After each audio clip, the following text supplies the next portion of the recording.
ഞാനങ്ങ് കൊലത്തൂന്ന് ഞാൻ പറഞ്ഞിട്ടേ ഇല്ല. കേസ് വേണേ എടുത്തോട്ടെ, പക്ഷെ ഇത്ര കേസ് എടുത്തോ, പക്ഷെ മീഡിയയിൽ അത് കൂടുതൽ പബ്ലിസിറ്റി കൊടുക്കരുത്. പക്ഷെ BJPക്ക് കൂടുതൽ താല്പര്യം ഹിന്ദു കാൻഡിഡേറ്റ് തന്നെയാണ്. BJPക്ക് കുറച്ച് മാറ്റം വന്നിട്ടുണ്ടോ എന്ന് വെച്ചാൽ BJP ഇപ്പോൾ ചെറിയൊരു കോൺഗ്രസ് ആയിട്ടുണ്ട്. ഇപ്പോൾ കേരളത്തിൽ വരുമ്പോൾ പുതിയതായിട്ട് ആൾക്കാരെ റിക്രൂട്ട് ചെയ്യുന്നതായിരിക്കും. അല്ല ഇവരിങ്ങനെ ഇരുന്ന് സ്ക്രീൻ ചെയ്യുമായിരിക്കും, ഇങ്ങനെ നോക്കിയിട്ട് ഇവൻ എത്ര അവനെങ്ങനെയുണ്ട്, ഒരു കാൻഡിഡേറ്റ് വ്യത്യസ്തനായിട്ട് തോന്നി അനുമാനി മാത്രമേ ഉള്ളൂ. അയാൾ മാത്രമേ ആ പാർട്ടിക്കകത്ത് വർക്ക് ചെയ്തിട്ട് മോഡി റൈറ്റ് ഹാൻഡാന്നൊക്കെ പറഞ്ഞിട്ടുള്ളൂ. മോഡി വേറെ ആരെയും ഇവിടെ പറഞ്ഞായിട്ട് ഞാൻ കേട്ടില്ല. മുഖ്യമന്ത്രി ആണോന്നാ 2034 അതാ എൻ്റെ പ്ലാൻ. ചാണ്ടിയുമ്പ് എന്നൊക്കെ പറഞ്ഞ് എന്തോ അയാളുടെ ക്വാളിറ്റി എന്ന് എനിക്കറിയത്തില്ല. Welcome to expose show. അപ്പം നമ്മുടെ കൂടെയുള്ള ഇന്നത്തെ ഗസ്റ്റ് എന്ന് പറഞ്ഞാൽ യാതൊരുവിധ ഇൻട്രോയും വേണ്ടാത്ത ഒരാളാണ്. ബിക്കോസ് അതെ, ആരാണ്? ഞാൻ ഇൻട്രോ ഒന്നും കൊടുത്തിട്ടില്ല ഇന്നേ വരെ. എനിക്ക് അതിന്റെ ആവശ്യമില്ലല്ലോ. ചെകുത്താനെന്ന് ജസ്റ്റ് നോക്കിയാൽ തന്നെ എല്ലാവർക്കും അറിയാവുന്ന ഒരാളാണ്. ഞാൻ ഇങ്ങോട്ട് വന്ന് വ്ലോഗ് ചെയ്യുമ്പോൾ ഹലോ ഞാൻ ചെകുത്താൻ ഇന്നെടുത്തുന്ന് എന്ന് പറഞ്ഞാൽ ശരിയാകത്തില്ല. അതുകൊണ്ട് ഇൻട്രോ, അതുകൊണ്ട് ഞാൻ ഇൻട്രോ കൊടുക്കുന്നില്ല. എനിക്ക് ഇൻട്രോ ഇല്ല. ചിലരൊക്കെ പറയാൻ ചെകുത്താനാന്ന് പറയുമ്പോൾ എന്നാൽ ചെകുത്താൻ എന്ന് പറയുന്നത് ഒരു പേജിന്റെ പേര് മാത്രമല്ലേ ഉള്ളൂ. അതുകൊണ്ട് അത് കറക്റ്റ് അല്ല. അത് ശരിയാവട്ടെ, ഇതുവരെ ആരും ഇങ്ങനെ ചെയ്തില്ല. താങ്കളെ പോലെ ഇത് ഞാനേ ചെയ്യുന്നുള്ളല്ലേ, അതുകൊണ്ട് ഞാനും തരുന്നില്ല ഇൻട്രോ. എനിക്ക് എന്റെ ആവശ്യമില്ല, നിനക്ക് അല്ലേ? യാതൊരു ആവശ്യമില്ല. അപ്പൊ അജു, ഞാൻ ചോദിക്കട്ടെ, എന്താണ് ഇപ്പൊ പുതിയൊരു രാഷ്ട്രീയത്തിലോട്ടൊക്കെ നീ ഇറങ്ങി കേട്ടല്ല? എന്താ സംഭവം? രാഷ്ട്രീയത്തിലോട്ടല്ല ഇറങ്ങിയേക്കുന്നത്, പിന്നെ ഇലക്ഷൻ. ഇതൊക്കെ രാഷ്ട്രീയമാണോ എന്ന് ചോദിച്ചാൽ രാഷ്ട്രീയം എന്ന് പറയാം. പക്ഷെ എങ്കിൽ പോലും നമ്മൾ ഈ കണ്ടുകൊണ്ടിരുന്നൊരു സാധനം ഉണ്ടല്ലോ ഇതുവരെ, അത് ആ സിസ്റ്റം ഇല്ലേ, നമ്മൾക്കൊരു വ്യവസ്ഥ ഉണ്ടാകുന്നു ഇവിടെ. അതിപ്പോ ഔട്ട്ഡേറ്റഡ് ആയി ശരിക്കും പറഞ്ഞാൽ. അതിനൊരു അപ്ഗ്രഡേഷൻ ആവശ്യമുണ്ട്, മനസ്സിലായി? അതായത് നമ്മളൊരു ഇത് കുറച്ചുകൂടി സിസ്റ്റമാറ്റിക് ആക്കണം, ടെക്നോളജി കുറച്ചുകൂടി യൂസ് ചെയ്യണം. അങ്ങനെ ഒരു സിറ്റുവേഷൻ എനിക്ക് മനസ്സിലായപ്പോൾ ഇത് പറയുന്ന ഒരാൾ ഇവിടെ ഇല്ല. ഈ രാജ്യത്ത് എവിടെ ഒരാൾ ഇങ്ങനെ ഇത് ഈ പറഞ്ഞ പോലെ ഗവൺമെന്റ് സിസ്റ്റം ഒക്കെ ട്രാൻസ്പെറൻ്റ് ആയിട്ട് വരണം, അല്ല അങ്ങനെയാണ് വേണ്ടത്. നമുക്കിപ്പോൾ ഒരുപാട് സ്ഥലങ്ങളിൽ ട്രാൻസ്പെറൻസി ഉണ്ട്. ഇപ്പോൾ ഈ നമ്മളൊരു ഓർഡർ ചെയ്ത സ്വിഗ്ഗി സൊമാറ്റോ അവിടെ നിന്ന് കിച്ചണിൽ നിന്ന് കൊണ്ടുവരുന്നു എന്ന് പറഞ്ഞ് കണ്ടുകൊണ്ടൊക്കെ ഇരിക്കുന്നിടത്ത് നമുക്ക് കൃത്യസമയത്തിന് ഡെലിവറി നടക്കുന്നു, നമ്മളെടുത്ത് മേടിക്കുന്നു, ഈ സാധനം കിടക്കുന്നുണ്ട്. കിച്ചണൊന്നും നമുക്ക് കാണാൻ പറ്റത്തില്ല എവിടെ നിന്നും, പക്ഷെ എങ്കിൽ ഇപ്പോൾ ഒരു കുറച്ചൊക്കെ ഉണ്ട്. അതൊക്കെ ഇവിടെ നടക്കുമ്പോൾ ഗവൺമെന്റിന് അത്രയും പണിയില്ല. സ്വിഗ്ഗി സൊമാറ്റോയ്ക്ക് അധികം കൂടുതൽ ഓർഡേഴ്സൊക്കെ നടത്തിക്കൊണ്ടിരിക്കണം, ഇവരുടെ ബിസിനസ് ഒത്തിരി ചെയ്യാനുണ്ട്. അപ്പം ഞാൻ ആലോചിച്ച് നമുക്കിപ്പോൾ എന്ത് ആവശ്യം ഉണ്ടെങ്കിലും ഈ ഗവൺമെന്റ് സിസ്റ്റം മൊത്തം ട്രാൻസ്പെറൻ്റ് ആണെന്ന് വിചാരിക്കുക. അപ്പം നമുക്കിത് പബ്ലിക്കിൻ്റെ ഫണ്ടുമാണ് യൂസ് ചെയ്യുന്നത്. ഇപ്പോൾ ഫണ്ടും അതുപോലെ തന്നെ പബ്ലിക്കുമായിട്ട് റിലേറ്റ് ചെയ്ത എല്ലാ സാധനങ്ങളും ട്രാൻസ്പെറൻ്റ് ആയിട്ടാണ് നടക്കേണ്ടത്, അങ്ങനെയാണ് വേണ്ടത്. പക്ഷെ അത് മുന്നേ നടക്കാത്തതിൻ്റെ കാരണം ഈ ടെക്നോളജി അഡ്വാൻസ്ഡ് അല്ല. നേരത്തെ മറ്റേ 5G ഒന്നും ഇല്ല. ഇപ്പോൾ ഒരു 10 വർഷം മുമ്പ് ഇത് പ്ലാൻ ചെയ്താൽ നടക്കത്തില്ല. എങ്ങനെ ചെയ്യും? കുറേ ഇവിടെ 2G പോലും നടക്കത്തില്ല. ഇപ്പം നമുക്ക് ഒത്തിരി കാര്യങ്ങൾ അങ്ങനെ ചെയ്ത് മാറ്റാൻ പറ്റും. കുറേ കാര്യങ്ങൾ അങ്ങനെ നടക്കുന്നുണ്ട് കേട്ടോ. അപ്പോൾ ഞാനാണെങ്കിൽ നേരത്തെ ഈ ചാരിറ്റിയിലെ തട്ടിപ്പ് കൂടിയപ്പോൾ ചാരിറ്റി വിത്ത് ക്ലാരിറ്റി എന്നൊരു വെബ്സൈറ്റ് ഇട്ടത് transparent fund raising and fund മാനേജ്മെൻറ്റാണ്. അപ്പോൾ ഫണ്ട് റൈസിങ്ങും ഫണ്ട് മാനേജ്മെൻറ്റും ട്രാൻസ്പെറൻ്റ് ആക്കാന്ന് പറഞ്ഞാൽ ചുമ്മാ ഇങ്ങനെ വെറുതെ കാണിച്ചാൽ പോരാ. അതിന് ഒരു സാധാരണക്കാരന് മനസ്സിലാകുന്ന രീതിയിൽ അത് ആ വെബ്സൈറ്റിൽ കാണാം. അങ്ങനെയൊക്കെ ഒരു എന്താ പറയണ്ടേ, ഒരു ഡിസൈനിലാണ് അത് വരുന്നത്. അപ്പോൾ നമുക്ക് ഈ സിസ്റ്റത്തിനകത്ത് പലതും നമ്മൾ നോക്കുമ്പോൾ ഇപ്പോൾ KSRTC എടുത്ത് നോക്കാം. KSRTC ഫുൾ ട്രാൻസ്പെറൻ്റ് ആയിട്ട് വർക്ക് ചെയ്യും. എത്ര ബസ്സുണ്ട്, ആർക്ക് എത്ര KSRTC ബസ് ഉണ്ടെന്ന് ഈ കേരളത്തിൽ ആർക്കും അറിയത്തില്ല. ഞാൻ KSRTCക്കാരോട് വരെ ചോദിച്ചു, അവർക്കും അറിയത്തില്ല. എത്ര ബസ് ഉണ്ടെന്നോ അതൊക്കെ എന്തിനാ അറിയുന്നതെന്നുള്ള പോലെയാ. പക്ഷേ ഇത് നഷ്ടമാണെന്ന് പറഞ്ഞപ്പോൾ എന്തിനു പിന്നെ ഇത് നഷ്ടമാണെന്നൊക്കെ നമ്മളോട് പറയുന്നത്. അവർ ആ നഷ്ടം ഉണ്ടായി അവരങ്ങ് അറിഞ്ഞു, അവർക്ക് മാത്രമേ അറിയത്തുള്ളൂ എത്ര ബസ് ഉണ്ടെന്ന് എന്താ ചെയ്യുന്നത്. നമ്മളോട് ഒരു ദിവസം വന്നിട്ട് പറയാം നഷ്ടമാണ്. അപ്പോൾ നമ്മളെങ്ങനെ വിശ്വസിക്കുന്നത്? എങ്ങനെ നഷ്ടമായെന്ന് വെച്ചാൽ അതിൽ മുക്കിയതാണോ അല്ലെ ഇവരുടെയൊക്കെ മണ്ടത്തരം കൊണ്ട് പറ്റിയതാണോ എന്നും നമുക്കറിയത്തില്ല. ഇതെല്ലാം കൃത്യമായിട്ട് up to date time to time റിപ്പോർട്ടാണ് നമുക്കിനി വേണ്ടത്, മനസ്സിലായില്ലേ? അത് നമ്മുടെ പൈസ ആയതുകൊണ്ടാണ്. ഇത് പബ്ലിക്കിൻ്റെ ഫണ്ടാണ് ഉപയോഗിക്കുന്നത്, അല്ലാതെ ഇത് ഈ മന്ത്രിയുടെയോ ആരുടെയും വീട്ടിൽ നിന്ന് കൊണ്ടുവന്ന കുടുംബസ്വത്തൊന്നും എടുത്തു തരുന്നൊന്നും അല്ലിരുന്നു. അപ്പം നമ്മൾ ഫണ്ട് ഇടുന്നുണ്ട്. എൻ്റെ ഒരു പറമ്പിൽ കൊണ്ട് 10 വാഴ നടാൻ ഒരാളെ ഏർപ്പാടാക്കിയിട്ട് വീട്ടിൽ തന്നെ ഇരുന്നിട്ട് വീട്ടിൽ നിന്ന് ഇറങ്ങാത്ത ഏതോ വലിയ മുതലാളിയെ പോലെ നമ്മുടെ ഇപ്പോഴത്തെ അവസ്ഥ. അയാളെല്ലാം നോക്കിക്കോളാന്നാണ് പറഞ്ഞത്. പക്ഷെ അയാൾ വന്നിട്ട് പറയാം അവിടെ കാറ്റടിച്ചു, വാഴ വിടന്ന് വീണു. അപ്പോൾ നമ്മൾ പറയാം കുറച്ചുകൂടെ പൈസ വേണം, ഇന്നാ പിടിച്ചു നിങ്ങളങ്ങ് ഉണ്ടാക്കുക. അപ്പോൾ അവനത് വഴി കൊലയൊക്കെ വിട്ടിട്ടാണോ പോയത്, വാഴ മണ്ടയടഞ്ഞു പോയാണോ എന്തോന്നും അറിയത്തില്ല. പക്ഷെ നഷ്ടമാണ്. അതിനൊരു ക്ലാരിറ്റി വേണം. അപ്പോൾ അതിനൊക്കെ വേണ്ടിയിട്ട് നമുക്കിപ്പോൾ പറ്റും, മനസ്സിലായോ? അത് എല്ലായിടത്തും ഇപ്പോൾ ഭയങ്കര കോൺഫിഡൻഷ്യൽ ആയിട്ടുള്ള സ്ഥലത്തൊന്നും നമുക്ക് ട്രാൻസ്പെറൻസി കൊണ്ടുവരാൻ പറ്റത്തില്ല. അതങ്ങനെ തന്നെ ഇരുന്നോട്ടെ, അത് നമുക്ക് സേഫ്റ്റി സെക്യൂരിറ്റി ഒക്കെ ആയിട്ട് ബന്ധപ്പെട്ടായിരിക്കും. പക്ഷെ അല്ലാത്ത കുറേ ഏരിയാസ് ഉണ്ട്. മനസ്സിലായോ?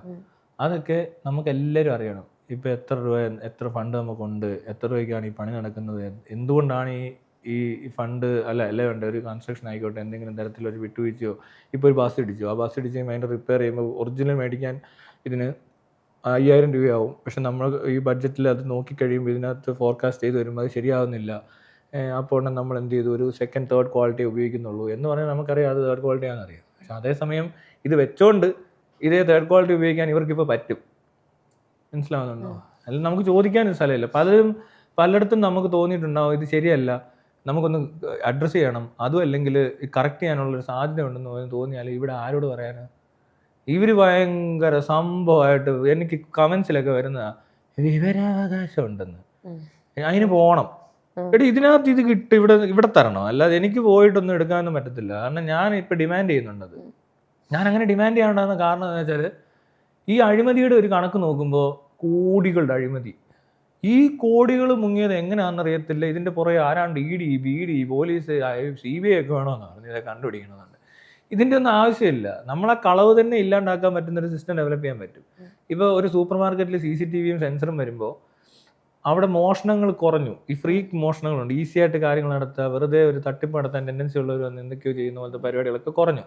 പിന്നെ മാത്രമല്ല അതിലും മാനസിക രോഗികളായിട്ടുള്ള ഒരാൾക്കാർ ഈ സിസ്റ്റത്തിനെയൊക്കെ വെട്ടിക്കാം, അല്ലെങ്കിൽ അത് കണ്ടാൽ മൈൻഡ് ചെയ്യത്തില്ല, തോന്നുന്ന പോലെ ചെയ്യുന്നവർ വന്നിട്ട് ഇതിനകത്ത് എടുക്കാറുണ്ട്. ഇങ്ങനെയൊക്കെ ഇട്ടുകൊണ്ട് പോകാൻ നോക്കുന്നു, അവരവിടെ വരുമ്പോൾ സെൻസർ അടിക്കുന്നു, ആരാണെന്ന് നോക്കുമ്പോൾ ഇവിടെ നിന്നൊക്കെ എടുത്തിട്ടുണ്ട്, ആ സാധനം എല്ലാം തിരിച്ചു വെച്ചേക്ക്. അവിടുത്തെ വ്യത്യാസം എന്ന് പറഞ്ഞാൽ അവനെ പിടിച്ചതോ അത് മറിച്ചതോ ഒന്നും അല്ല. ശരിക്കും ആ പ്രശ്നത്തിൻ്റെ ഈ മുതൽ പുറത്തു പോകുന്നില്ല. അപ്പം എന്താ, ഈ പറഞ്ഞ സൂപ്പർ മാർക്കറ്റുകാരന് വലിയ നഷ്ടമൊന്നുമില്ല, പോലീസ് പോയി കണ്ടുപിടിക്കണ്ട. ആ സെൻസറുകളും ഈ മോണിറ്ററിങ്ങും നമ്മൾ CCTV എന്ന് പറയുന്ന പോലത്തെ ആയിരിക്കത്തില്ല. എന്ത് മോണിറ്ററിങ് സിസ്റ്റമാണോ വേണ്ടത്, എവിടെയാണോ ചെക്ക് വേണ്ടത്, അവിടെ എല്ലാം ഇവിടെ നമുക്ക് വിസിബിൾ ആക്കിക്കൊണ്ട് ചെയ്ത് കഴിഞ്ഞാൽ ഇത് കറപ്ഷനാണ് ഇല്ലാണ്ടാവുന്നത്. കറപ്ഷനുള്ള സാധ്യതകൾ ഇല്ലാണ്ടാവും, തീർത്തും ഇല്ലാണ്ടാവത്തില്ല. പക്ഷെ നടത്തിയ പിടിക്കാനെങ്കിലും പറ്റണം, കറക്റ്റ് ആളെ പിടിക്കണം. അല്ലാതെ അവനാണോ ഇവനാണോ എന്നുള്ള ചോദ്യം ശരിക്കും പറഞ്ഞാൽ ട്രാൻസ്പെറൻസി വരുന്നതോട് കുറയുക. ഇപ്പോൾ CCTVയുടെ ഇല്ലെന്ന് കരുതുക, കുറേ സാധനം അങ്ങ് പോയി, അന്നത്തെ ദിവസം 5 പേരെ കസ്റ്റമേഴ്സ് അവിടെ വന്ന് കാണത്തുള്ളൂ. ഈ 5 പേരെയും പോലീസ് ചോദ്യം ചെയ്യണോ ഇതറിഞ്ഞില്ലെങ്കിൽ? അതേ അവസ്ഥയാണ് ഗവൺമെൻറ്റിൻ്റെ. പലർക്കും അറിയത്തില്ല ഇത് ആരെന്ത് എവിടെയൊക്കെ ഒപ്പിച്ച് ആരുടെ കുഴപ്പമാണ്, ഇനി അറിഞ്ഞാലും പറയാൻ പറ്റാത്ത അവസ്ഥകൾ ചിലയിടത്ത്. ഇതാകുമ്പോൾ കൃത്യ ആളെ കിട്ടും. മനസ്സിലായോ? ഇപ്പോൾ ഈ കടയിൽ വന്നേക്കുന്നതിനകത്ത് ഭയങ്കര വലിയൊരു പുള്ളി ഉണ്ടെന്ന് വിചാരിക്കുക. അയാളോട് ചോദിക്കാനായിരിക്കും മടി. അയാളോട് ഞാൻ ചോദിക്കാൻ പറ്റത്തില്ല ഇയാൾ മോഷ്ടിച്ചോ എടുത്തോ. ഞാനായിരിക്കും, എന്നെപ്പോലെ മാന്യന്മാരൊക്കെ ആയിരിക്കും, മനസ്സിലായില്ലേ? അപ്പോൾ എന്നോട് ചിലപ്പോൾ ചോദിക്കാൻ മടി ഉണ്ടാവും. ഞാൻ ഭയങ്കര മാന്യനായതുകൊണ്ടേ അപ്പോൾ ഏത് സൂപ്പർ മാർക്കറ്റിൽ എനിക്ക് വേണ്ടി അടിച്ചു മാറ്റാം. കാരണം എന്നോട് ആരും ചോദിക്കത്തില്ല. ഞാൻ ഭയങ്കര സത്യസന്ധനും സൽസ്വഭാവിയും സൽഗുണ സമ്പന്നനും സുന്ദരനും സുമുഖനും അതിനോടൊപ്പം ബോഡി ബിൽഡറും ഒക്കെ ആയി മാറിക്കൊണ്ടിരിക്കും. ഇപ്പൊ എനിക്ക് ബോഡി ഉണ്ട്, കാരണം ഫോട്ടോ നീ കണ്ടില്ല. അങ്ങനെ അത് കഴിഞ്ഞിട്ടാണല്ലോ ഫാഷൻ ഷോയ്ക്ക് എന്റെ കമ്പനി കൂടെ മോഡലാവണമെന്ന് പറഞ്ഞത്. അപ്പൊ അങ്ങനെയും കൂടെ ആയി കഴിയുമ്പോഴത്തേക്കിനും ആൾക്കാർക്ക് എന്ത് ചെയ്യാൻ പറ്റും, എന്നോട് ചോദിക്കാൻ പറ്റുമോ? അപ്പൊ അവര് പതുക്കെ ഇങ്ങനെ ബാക്കിയുള്ളവരൊക്കെ വെറുതെ ചോദിക്കും. ശരിക്കും ഞാനായിരിക്കും കട്ടേക്കുന്നത്. എന്തിനാ വെറുതെ ബാക്കിയുള്ളവരൊക്കെ ബുദ്ധിമുട്ടിക്കുന്നത്? അങ്ങനെയൊക്കെ നോക്കുമ്പോൾ അതൊരു ഈസിയല്ല. അതിനാണ് ഞാൻ പറഞ്ഞത് ഇപ്പം അത് പോസിബിൾ ആണ്, ടെക്നിക്കലി പോസിബിൾ ആണ്. ഞാൻ ടെക്നിക്കലി അത് മാത്രമാണ് ചാരിറ്റിയിലെ തട്ടിപ്പ് നമുക്ക് സോൾവ് ചെയ്തേക്കുന്നത്. ഇതിപ്പോൾ ഫോഴ്സ്ഫുള്ളി ഗവൺമെൻറ് ഇത് ഇംപ്ലിമെൻറ്റ് ചെയ്യുകയെന്ന് വിചാരിക്കുക. എല്ലാ ട്രസ്റ്റുകൾക്കും മാൻഡേറ്ററി ആയിട്ട് ഇങ്ങനെ ഒരു സൈറ്റ് ഉണ്ടെങ്കിൽ മാത്രമേ നിങ്ങൾക്ക് ഇവിടെ ട്രസ്റ്റ് നടത്താൻ പറ്റത്തുള്ളൂ. ഇവിടെ കുറേ പേപ്പേഴ്സ് ഉണ്ട്, അതായത് നമ്മൾ ഇന്ന സർട്ടിഫിക്കറ്റ് മറ്റേ സർട്ടിഫിക്കറ്റ് ഇപ്പോൾ FTR ഇങ്ങനെ സാധനമൊക്കെ വരുന്നുണ്ട്. പക്ഷെ എങ്കിൽ പോലും ഇതിനകത്ത് ഇനിയും നടക്കും. എന്നുവെച്ചാൽ അത് അങ്ങനത്തെ ഒരു ഏരിയ, അതിനകത്ത് ഒത്തിരി ലൂപ്പുണ്ട് ഇപ്പോഴും. അപ്പോൾ അവർ പറയും ഇതുകൂടെ വെച്ച് കഴിഞ്ഞാൽ ചിലപ്പോൾ ഒരു 90% സോൾഡാണ്. മനസ്സിലായോ? അവർ പിന്നെ കക്കാൻ പറ്റും, അപ്പോഴും കുറേ കഷ്ടപ്പെടണം. അങ്ങനെയാണ് ലോക്ക് ചെയ്യുന്നത് നമ്മളൊരു സിസ്റ്റത്തിനെ. അല്ലാതെ ചുമ്മാ തുറന്നു വെച്ചാലും മനസ്സിലാകത്തില്ല ആളുകൾക്ക്. ഇപ്പോൾ നമ്മളത് ചെക്ക് ചെയ്യാനായിട്ട് ഓരോരോ സ്ഥലങ്ങളിൽ ഓരോ ലോക്ക്, ഇവിടെ തട്ടി അവിടെ തട്ടി ഇവിടെ തട്ടി ഇവിടെ വരുമ്പോൾ പിടിക്കണം. മനസ്സിലായില്ലേ? ഇത് ഈ ഗെയിമൊക്കെ കളിക്കുന്ന പോലെ കുറച്ച് നമ്മൾ ആലോചിച്ച് കഴിഞ്ഞാൽ ഇത് നടക്കും. നമ്മൾ പിന്നെ ആലോചിക്കുമെന്ന് വിചാരിക്കും ഇനിയും കൂടുതൽ വേണം. അപ്പം ഞാൻ എന്താ ചെയ്തേക്കുന്നത്, ഇത് ട്രാൻസ്പെറൻ്റ് ആണ്. നിനക്കൊരു ഐഡിയ വരുമോ, നീ പറയടാ ഇതിനകത്തൂടെ ഇതുവഴി പോകാൻ ചാൻസ് ഉണ്ട്, അങ്ങനെ ഉണ്ടല്ലേ, ശരിയാ, അത് നിൻ്റെ ഐഡിയ, നിനക്കാണ് ആ കറക്ഷൻ കിട്ടിയത് അല്ലേ, ഒരു ചെറിയൊരു എറർ കാണുന്നത്. അതെല്ലാവരും ഞാൻ പറഞ്ഞത് ഇത് പബ്ലിക് ഓഡിറ്റ് ചെയ്യുന്നൊരു വെബ്സൈറ്റ് പോലെയോ എല്ലാ പ്ലാറ്റ്ഫോം ആയിരിക്കണം. ഈ പബ്ലിക്കിന് ഓഡിറ്റ് ചെയ്യാൻ പറ്റുന്നത് കഴിഞ്ഞാൽ പബ്ലിക് എന്ന് പറയുന്നത് എല്ലാത്തരം മനുഷ്യരും കാണുവാണ്. ഏത് തരത്തിലുള്ളവൻ്റെ തലയിൽ എന്താ വരിക എന്ന് പറയാൻ പറ്റത്തില്ല. അയാൾ അത് ഐഡൻറ്റിഫൈ ചെയ്ത് കഴിഞ്ഞാൽ അയാൾക്ക് സൊല്യൂഷൻ ചിലപ്പോൾ വേറെ ആളായിരിക്കും കൊടുക്കുന്നത്. അപ്പോൾ അങ്ങനെ വെച്ച് കഴിഞ്ഞാൽ ഏറ്റവും നല്ല സിസ്റ്റം നമ്മുടെ കയ്യിലിരിക്കും. ചെറിയ ഫോർമാറ്റ് വരെ മാറ്റാൻ പറ്റും. മനസ്സിലാവുന്നുണ്ടോ? അപ്പോൾ ഒരു പബ്ലിക് ഓഡിറ്റ് ചെയ്യാന്ന് പറഞ്ഞാൽ ഈ 3.5 കോടിക്കകത്തൊരു 1 കോടി ആൾക്കാർ ഇത് ശ്രദ്ധിക്കുകയാണ്. അതിനകത്ത് ഏറ്റവും ഇപ്പം നമ്മുടെ ഓഫീസിൽ ചിലപ്പോൾ അത്ര ബ്രില്യൻ്റ് ആയിട്ടുള്ള ഒരു പർട്ടിക്കുലർ ടൈപ്പ് ഓഫ് എന്തോ പറയണ്ടേ, എന്തോ ഒരു MBA കാരനോ അല്ലെ വേണ്ട അഡ്മിനിസ്ട്രേറ്ററോ ഒന്നും ആയിരിക്കത്തില്ല. അതിലും വലിയ കൂടിയ സാധനം അപ്പുറത്തേക്ക് ഇരിപ്പുണ്ടാവും. പണിക്കൊന്നും പോകത്തില്ലായിരിക്കും. പക്ഷെ വീട്ടിലിരിക്കുന്ന ഇങ്ങനെ നിരീക്ഷകരുണ്ട്. അവൻ ചിലപ്പോൾ നിരീക്ഷിക്കും, മനസ്സിലായി. എന്നിട്ട് പറയട്ടെ ഇതിനകത്തൊരു മാറ്റം വരുത്തിയേക്കാൻ പറയുമ്പോൾ അയാൾക്കൊരു അത് മാറ്റുന്നതിന് വേണ്ടി ഒരു കാശും കൊടുത്തു. എന്നാൽ പോലും ഇത് കറക്റ്റ് ചെയ്യാൻ പറ്റും. അപ്പോൾ നമ്മൾ അത്രയും പേര് കണ്ടു കഴിഞ്ഞാൽ കറക്ഷൻ ഈസിയാണ്. നമ്മൾ ആരെയും കുറ്റപ്പെടുത്തിയും ശിക്ഷിക്കാനൊന്നും അല്ല പോകുന്നത്. അപ്പോൾ കറക്റ്റ് ചെയ്ത് പോകാന്നുള്ളത്. പിന്നെ ആർക്കെങ്കിലും എന്തെങ്കിലും എറർ പറ്റിയെന്ന് വിചാരിക്കുക, ഇനി ആരെങ്കിലും തട്ടിപ്പ് നടത്തിയെന്ന് വിചാരിക്കുക, അപ്പോഴും ഞാൻ ഈ പറഞ്ഞ സാധനങ്ങളൊക്കെ അവിടെ തന്നെ ഇരിപ്പുണ്ട്. ഈ പറഞ്ഞ ആളെ പോലീസിൽ ഏൽപ്പിക്കണോ വേണ്ടോ എന്നുള്ളതാണ്. പോലീസിൽ ഏൽപ്പിച്ചേ പറ്റത്തുള്ളൂ. അയാൾക്ക് അങ്ങനെ ഒരു ടെൻഡൻസി ഉണ്ട്, അല്ലെങ്കിൽ അയാൾ ഇത്തിരി കള്ളത്തരം ചെയ്യാൻ സാധ്യതയുണ്ട്. അപ്പോൾ അയാളെ നമ്മൾ സ്കെച്ച് ചെയ്ത് മാർക്ക് ചെയ്ത് വെക്കുക. അതായത് അയാൾക്ക് വാണിംഗ് കൊടുക്കുകയാണ്, ഇനി മേലിൽ ഇത് ആവർത്തിക്കരുത്. ഇനി ഇത് ആവർത്തിച്ച് കഴിഞ്ഞാൽ അയാൾക്ക് എന്താ ചെയ്യുന്നത്? അയാൾ പിന്നെ ഇത് തന്നെ ചെയ്തു, നീ എന്ത് ചെയ്യും? എന്നാലും ഒന്ന് പറഞ്ഞേ, നിനക്ക് എന്താ ചെയ്യണ്ട? അല്ല, അങ്ങനെ ഒരാളെ പിടിക്കപ്പെടുവാണ് പിന്നെ എന്ത് ചെയ്യും? നീ 2ാമത് സൂപ്പർ മാർക്കറ്റ് വെച്ച് അയാളെ തന്നെ പിടിച്ചു. അപ്പൊ എന്ത് ചെയ്യുന്നേ? ഫസ്റ്റ് പിടിച്ചപ്പോ വാൺ ചെയ്തു വിട്ടു. രണ്ടാമത്തെ എന്റെ സ്റ്റാഫ് ആണെങ്കിൽ പിരിച്ചു വിടുവോ? പിന്നെന്താ? അങ്ങനെയല്ലത്. നമ്മളിപ്പോ ഒരാളെ പിടിച്ചു കഴിഞ്ഞാൽ ഇവിടെ ഇപ്പൊ സാധാരണയായിട്ട് സംഭവിക്കുന്നത് പോലീസ് പിടിച്ചേക്ക് കേസിട്ട് അയാളെ ജയിലിൽ കൊണ്ടിട്ട് സബ് ജയിലിലിട്ട് പിന്നെ അത് വളർത്തല്ല. അത് കഴിഞ്ഞാൽ ജാമ്യത്തിൽ ഇറങ്ങി, അത് കഴിയുമ്പോൾ അതുവഴി പോയി പിന്നെ ഇത് തന്നെ വന്ന് പിന്നെയും ജാമ്യത്തിൽ ഇറങ്ങി, ഇങ്ങനെ അങ്ങനല്ല ചെയ്യണ്ടേ. ഇയാൾക്ക് ശരിക്കും ഒരു മാനസിക പ്രശ്നം. ഇത് ഇയാളെ ട്രീറ്റ്മെന്റിനാ വിടണ്ടേ. അല്ല, അങ്ങനെ ചെയ്യത്തില്ല. കാരണം ഇത്രയും സെക്യൂരിറ്റി സിസ്റ്റം ഉണ്ട്, അത്ര നല്ലൊരു എൻവയൺമെന്റ് ആണ്, അത് നല്ല രീതിയിൽ എല്ലാവർക്കും യൂസ്ഫുൾ ആണെന്ന് പറയുന്ന സ്ഥലങ്ങളിൽ വരുമ്പോൾ, ഇപ്പം നമ്മളിപ്പോൾ നല്ലൊരു രാജ്യത്തേക്ക് ഇറങ്ങുകയാണ്, അവിടെ എല്ലായിടത്തും ക്ലീനാണ്, നമുക്ക് അങ്ങനെ വേസ്റ്റ് ഇടാൻ തോന്നത്തില്ല. ഇവിടെ എല്ലായിടത്തും ഈ വൃത്തികേടായിട്ട് കിടക്കുന്നതാണ് നമ്മൾ വേസ്റ്റ് ഇടുന്നത്.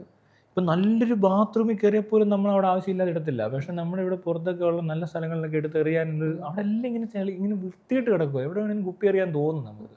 പക്ഷെ ആ വൃത്തിയുള്ള സ്ഥലത്താണ് നമ്മൾ ചെയ്യത്തില്ല. എന്ന് പറഞ്ഞ പോലെ അവിടെ അത് ചെയ്യണമെന്നുണ്ടെങ്കിൽ അവനെന്തോ കുഴപ്പമുണ്ട്, മനസ്സിലായി. അവൻ അവിടെ തന്നെ വന്ന് ചെയ്യണമെന്ന് നിർബന്ധമുണ്ട്. അപ്പോൾ അവനെന്തോ കാര്യമായ പ്രശ്നമുണ്ട്. അവന് സൈക്യാട്രിക് ഓർ സൈക്കോളജിക്കൽ, പക്ഷേ സൈക്യാട്രിക് അവന് ചാൻസ് കൂടുതൽ. അയാൾക്ക് ട്രീറ്റ്മെൻറ്റ് ആവശ്യം. ഈ പറഞ്ഞ ഇവിടെ പലരെയും കൊണ്ട് ജയിലിലിട്ട് അവരൊന്നും ജയിലിൽ കിടക്കേണ്ടവരല്ല, ട്രീറ്റ്മെൻറ്റ് കിട്ടുന്ന ആൾക്കാരായിരുന്നു. അപ്പോൾ നമ്മൾ അതാ ചെയ്യുന്നത്, കറക്റ്റ് ചെയ്യാൻ നോക്കും, നടന്നില്ലെങ്കിൽ അയാളെ ട്രീറ്റ് ചെയ്യും. അങ്ങനെ വരുമ്പോഴൊക്കെയാണ് ഈ ജയിലൊക്കെ ഇല്ലാണ്ടായത് ഈ സ്കാൻഡിനേവിയൻ കൺട്രീസിലൊക്കെ. അല്ലാതെ ഒരു ദിവസം എല്ലാ ജയിലും തുറന്നങ്ങ് വിടുമല്ല. പിന്നെ കുട്ടികളെ തൊട്ടിങ്ങോട്ട് ട്രെയിൻ ചെയ്യും, അവരെ എല്ലാം മനസ്സിലാക്കി ഇവർക്ക് എന്തെങ്കിലും അന്നേ വല്ല ADHDയോ എന്തെങ്കിലും തരത്തിൽ OCD എന്തെങ്കിലും പ്രശ്നമുള്ളവരാണെങ്കിൽ കുട്ടികളെ ഐഡൻറ്റിഫൈ ചെയ്തിട്ട് അക്രമവാസനയുള്ളവരാണെങ്കിൽ അവർക്ക് അതിനുള്ള ട്രീറ്റ്മെൻറ്റും കൊടുത്ത് നല്ല രീതിയിലൊക്കെ കൊണ്ടുപോകാൻ പറ്റുന്ന ഒരു സിസ്റ്റം ഉണ്ടാക്കുമ്പോഴാണ് ഈ പറഞ്ഞ പോലെ ക്രൈം കുറയും, ഹാപ്പിനെസ് ഇൻഡെക്സ് മുകളിലോട്ട് പോകും, നമ്മുടെയൊക്കെ ജീവിത സാഹചര്യം നന്നാവും, വീടില്ലാത്തവർ കാണത്തില്ല, ഇക്വാളിറ്റി പോസിബിൾ ആണ്. ഇതൊന്നും ഇല്ലാതെ ഇവിടെ കിടന്നുകൊണ്ട് ഇപ്പോഴും ഈ പഴഞ്ചൻ പരിപാടിക്കകത്ത് കിടന്ന് നിരങ്ങി. പക്ഷെ ഇതിവിടെ പോസിബിൾ ആവോ? അതാ ഞാൻ പറഞ്ഞത്, ഇതെല്ലാവരുടെയും പ്രശ്നം ഇത് പോസിബിൾ ആവോ എന്നുള്ള ചോദ്യമാണ്. പിന്നെ വേറെ ചോദ്യം കൂടെ ചോദിച്ചു, നീ എന്നെ കൊണ്ട് എന്തെങ്കിലും പറ്റുമോ എന്ന്. അപ്പം ചേട്ടനെ കൊണ്ട് എന്തെങ്കിലും പറ്റുമോ എന്ന് ഒരുത്തും ചോദിക്കുക. അപ്പോൾ ഞാൻ പറഞ്ഞു ചേട്ടനെ കൊണ്ടൊന്നും പറ്റത്തില്ല, ചേട്ടൻ ഇങ്ങനെ പറഞ്ഞുകൊണ്ടിരിക്കത്തേയാണ്, പറ്റത്തില്ല. അതിനാ ഞാൻ ഇലക്ഷന് മത്സരിച്ചത്. എല്ലാവരും ചോദിക്കുന്നത് എന്തിനാ ഇലക്ഷന് മത്സരിക്കുന്നതെന്ന്. ഈ ഇലക്ഷന് മത്സരിക്കുമ്പോൾ എൻ്റെ കൺസെപ്റ്റ് ആണ് അവർ ശ്രദ്ധിക്കുന്നതെന്ന് കരുതുക. വോട്ടേഴ്സ്, ഒരു റെസ്പോൺസിബിൾ വോട്ടർ ഇവിടെ ഉണ്ടെങ്കിൽ അയാൾ നോക്കും, അയാൾ 3-4 പേര് നിന്നിട്ട് ഓരോ കാര്യം പറഞ്ഞിട്ടുണ്ട്. ഞാൻ പക്ഷേ ഇത് അധികം അങ്ങ് ഇവരുടെ രീതിക്ക് പറയാൻ എനിക്ക് താല്പര്യവുമില്ല. ഞാൻ ന്യൂസിൽ പറഞ്ഞു, എല്ലാവരും അറിഞ്ഞു കേട്ടു, ചാനലിൽ കൂടെ പോകുന്നുണ്ട്. ഇത് വേണേൽ മൗത്ത് പബ്ലിസിറ്റി വേണേലും പോകേണ്ട സാധനമാണ്. അതിനകത്ത് റെസ്പോൺസിബിലിറ്റി നാട്ടുകാർക്ക് ഇല്ല, അല്ല അതിനുള്ള ബോധം ഇല്ലായിരിക്കാം, മനസ്സിലാകുന്നില്ലായിരിക്കും. അപ്പോഴാണ് വ്യത്യാസം വരുന്നത്. എന്നാ പറയുക, ഞാൻ ഈ ഇലക്ഷൻ എന്ന് പറഞ്ഞ പ്രോസസ്സ് വന്ന് ഇത് പറയുമ്പോൾ എന്തെങ്കിലും കാരണവശാൽ ഇത് ആൾക്കാർക്ക് മനസ്സിലായിട്ട് എന്നെ ജയിപ്പിച്ചെന്ന് വിചാരിക്കുക.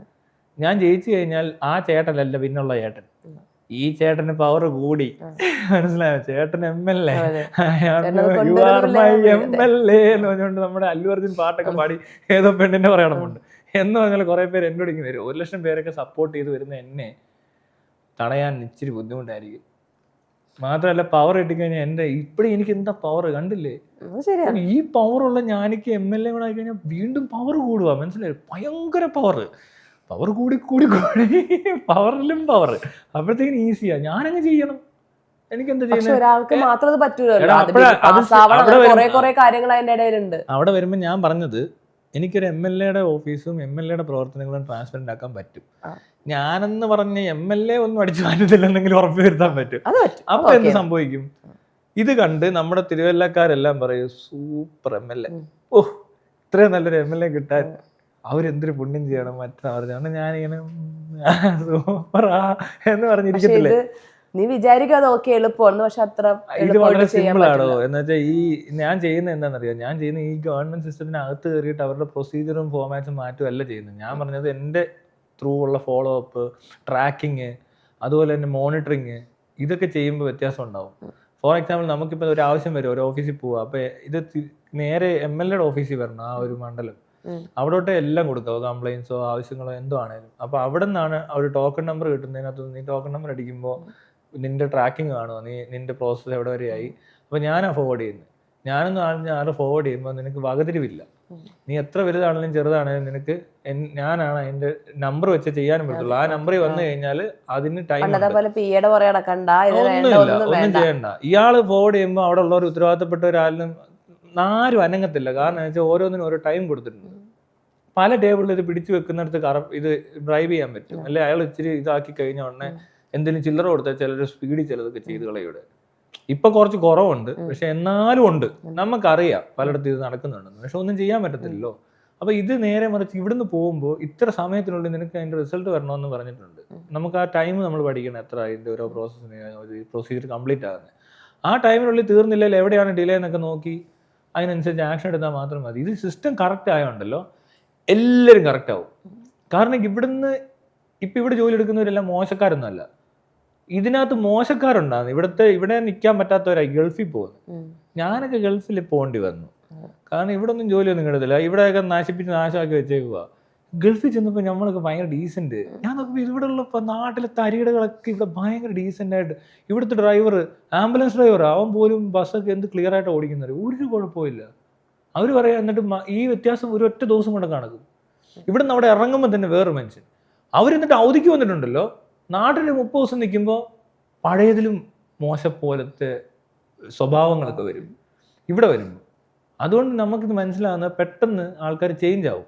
പക്ഷേ ആ സിസ്റ്റത്തിലോട്ട് മാറണം. നമ്മൾ അത്രയും ടൈറ്റ് ആക്കണം. നിയമത്തെ ഭയം ഉണ്ട് എല്ലാവർക്കും, പക്ഷെ നിയമത്തിൻ്റെ ഭയം ഉണ്ടോ എന്ന് ചോദിച്ചാൽ അവിടെ നിയമത്തിനെ ഭയം, ഇവിടെ നിയമത്തിൻ്റെ ഭയമൊക്കെ ഉണ്ട്. ഇവിടെ നല്ല നിയമമൊക്കെയാണ്. പക്ഷേ അവിടുത്തെ നിയമത്തിലുള്ള പ്രത്യേകത, നീ എന്തെങ്കിലും തെറ്റുകുറ്റം കണ്ടു കഴിഞ്ഞാൽ ഇതുപോലെ പിടിക്കപ്പെടും. പിന്നെ കൺവിൻസ് ചെയ്യാനുള്ള സാധ്യതകളൊക്കെ കുറേയൊക്കെ കറപ്ഷനൊക്കെ നടക്കുന്നുണ്ട്. എനിക്കറിയാം രാജ്യത്ത് എന്തെല്ലാം കറപ്ഷൻ ഉണ്ടെന്ന്. കറപ്ഷനൊക്കെ അതിനകത്തുകൊണ്ട് ഇതിനകത്തുണ്ട്. പക്ഷേ ഈ സ്ഥലത്ത് വരുമ്പോൾ എന്താ, പിടിക്കപ്പെടാനുള്ള സാധ്യതകൾ ഒരു 90%. ഇവിടെ ആണെങ്കിൽ പിടിക്കപ്പെടാനുള്ള ശതമാനം 10% ഉള്ളൂ. ഇനി അഥവാ പിടിക്കപ്പെട്ടാൽ സാക്ഷിയില്ല, അവരില്ല, ഇവരില്ല. ഇവിടെ ഉള്ള പോലെ കേസോ എന്ത് കേസാണെങ്കിലും ചിലപ്പോൾ ഊരിപ്പോരും. അപ്പോൾ ഇതിനകത്ത് ഈ ഗൾഫ്, അമേരിക്ക, UK എന്നൊക്കെ പറയുമ്പോൾ സ്റ്റാൻഡേർഡ് മാറും. UK അമേരിക്കയിൽ എത്തുന്നവർ തിരിച്ച് കേരളത്തിൽ എന്ത് രാജ്യം, ഇവിടെ ഭയങ്കര പൊല്യൂഷനാണ്, ഇവിടെ സൗണ്ട് പൊല്യൂഷനാണ്, അല്ലെങ്കിൽ എയർ പൊല്യൂഷനാണ്, ശ്വാസം മുട്ടുന്നു വരെ പറയും. അതേസമയം ഗൾഫിൽ പോയിട്ട് വരുന്നതിന് അത്രയും പറയത്തില്ല. അവർക്ക് കുറച്ച് പ്രശ്നങ്ങളൊക്കെ ഉള്ളൂ. ഇപ്പോൾ ഈ റോഡിലൊക്കെ വരുമ്പോൾ ഇതെന്ത് ഇങ്ങനെ വന്ന് അങ്ങനെ അത്രയൊക്കെ ഉള്ളൂ. മറ്റേ ശ്വാസമൊക്കെ അവിടെ ഏകദേശം സെയിമാണ്. വലിയ ഫ്രഷ്നെസ് ഒന്നും കിട്ടത്തില്ല. മരുഭൂമി, പൊടിക്കാറ്റ്, അതിൽ ആ രീതിക്കൊക്കെ കുറച്ച് ബെറ്ററാണ് കേരളം. അതുകൊണ്ടാണ്. പിന്നെ ഹോണടിയിലൊക്കെ ആൾക്കാർക്ക് ചെറിയൊരു ഇതുണ്ട്, അത്രേ ഉള്ളൂ. പിന്നെ ഡ്രൈവിങ്ങും ചെറിയ അൺസേഫ് പോലെ തോന്നും, ആക്കിയൊക്കെ കാണാൻ. പിന്നെ ഫുഡ് നമ്മുടെ ആൾക്കാർക്ക് കൂടുതലും എരിവും പുളിയും ഉള്ളതൊക്കെയാണ് താല്പര്യം. അവിടുത്തെ ഫുഡൊന്നും അധികം പേരും കഴിക്കാറില്ല. പിന്നെ ഇപ്പം ഇവിടെ ഷവർമയും മറ്റേ മന്തി, ഷവായൊക്കെ വന്നതുകൊണ്ട് അതും അവിടുത്തെ ടേസ്റ്റേ അല്ല, ഇവിടെ വേറെ ഇത് ഇന്ത്യൻ സ്റ്റൈൽ. KFC ഒക്കെ അങ്ങനെ തന്നെ. ഒറിജിനൽ KFC ഇവിടെ ആരും കഴിച്ചിട്ടില്ല. കേരളത്തിൽ നിന്ന് മാത്രമേ KFC കഴിച്ചിട്ടുള്ളൂ. അത് KFC അല്ല. പെപ്സിയും അല്ല.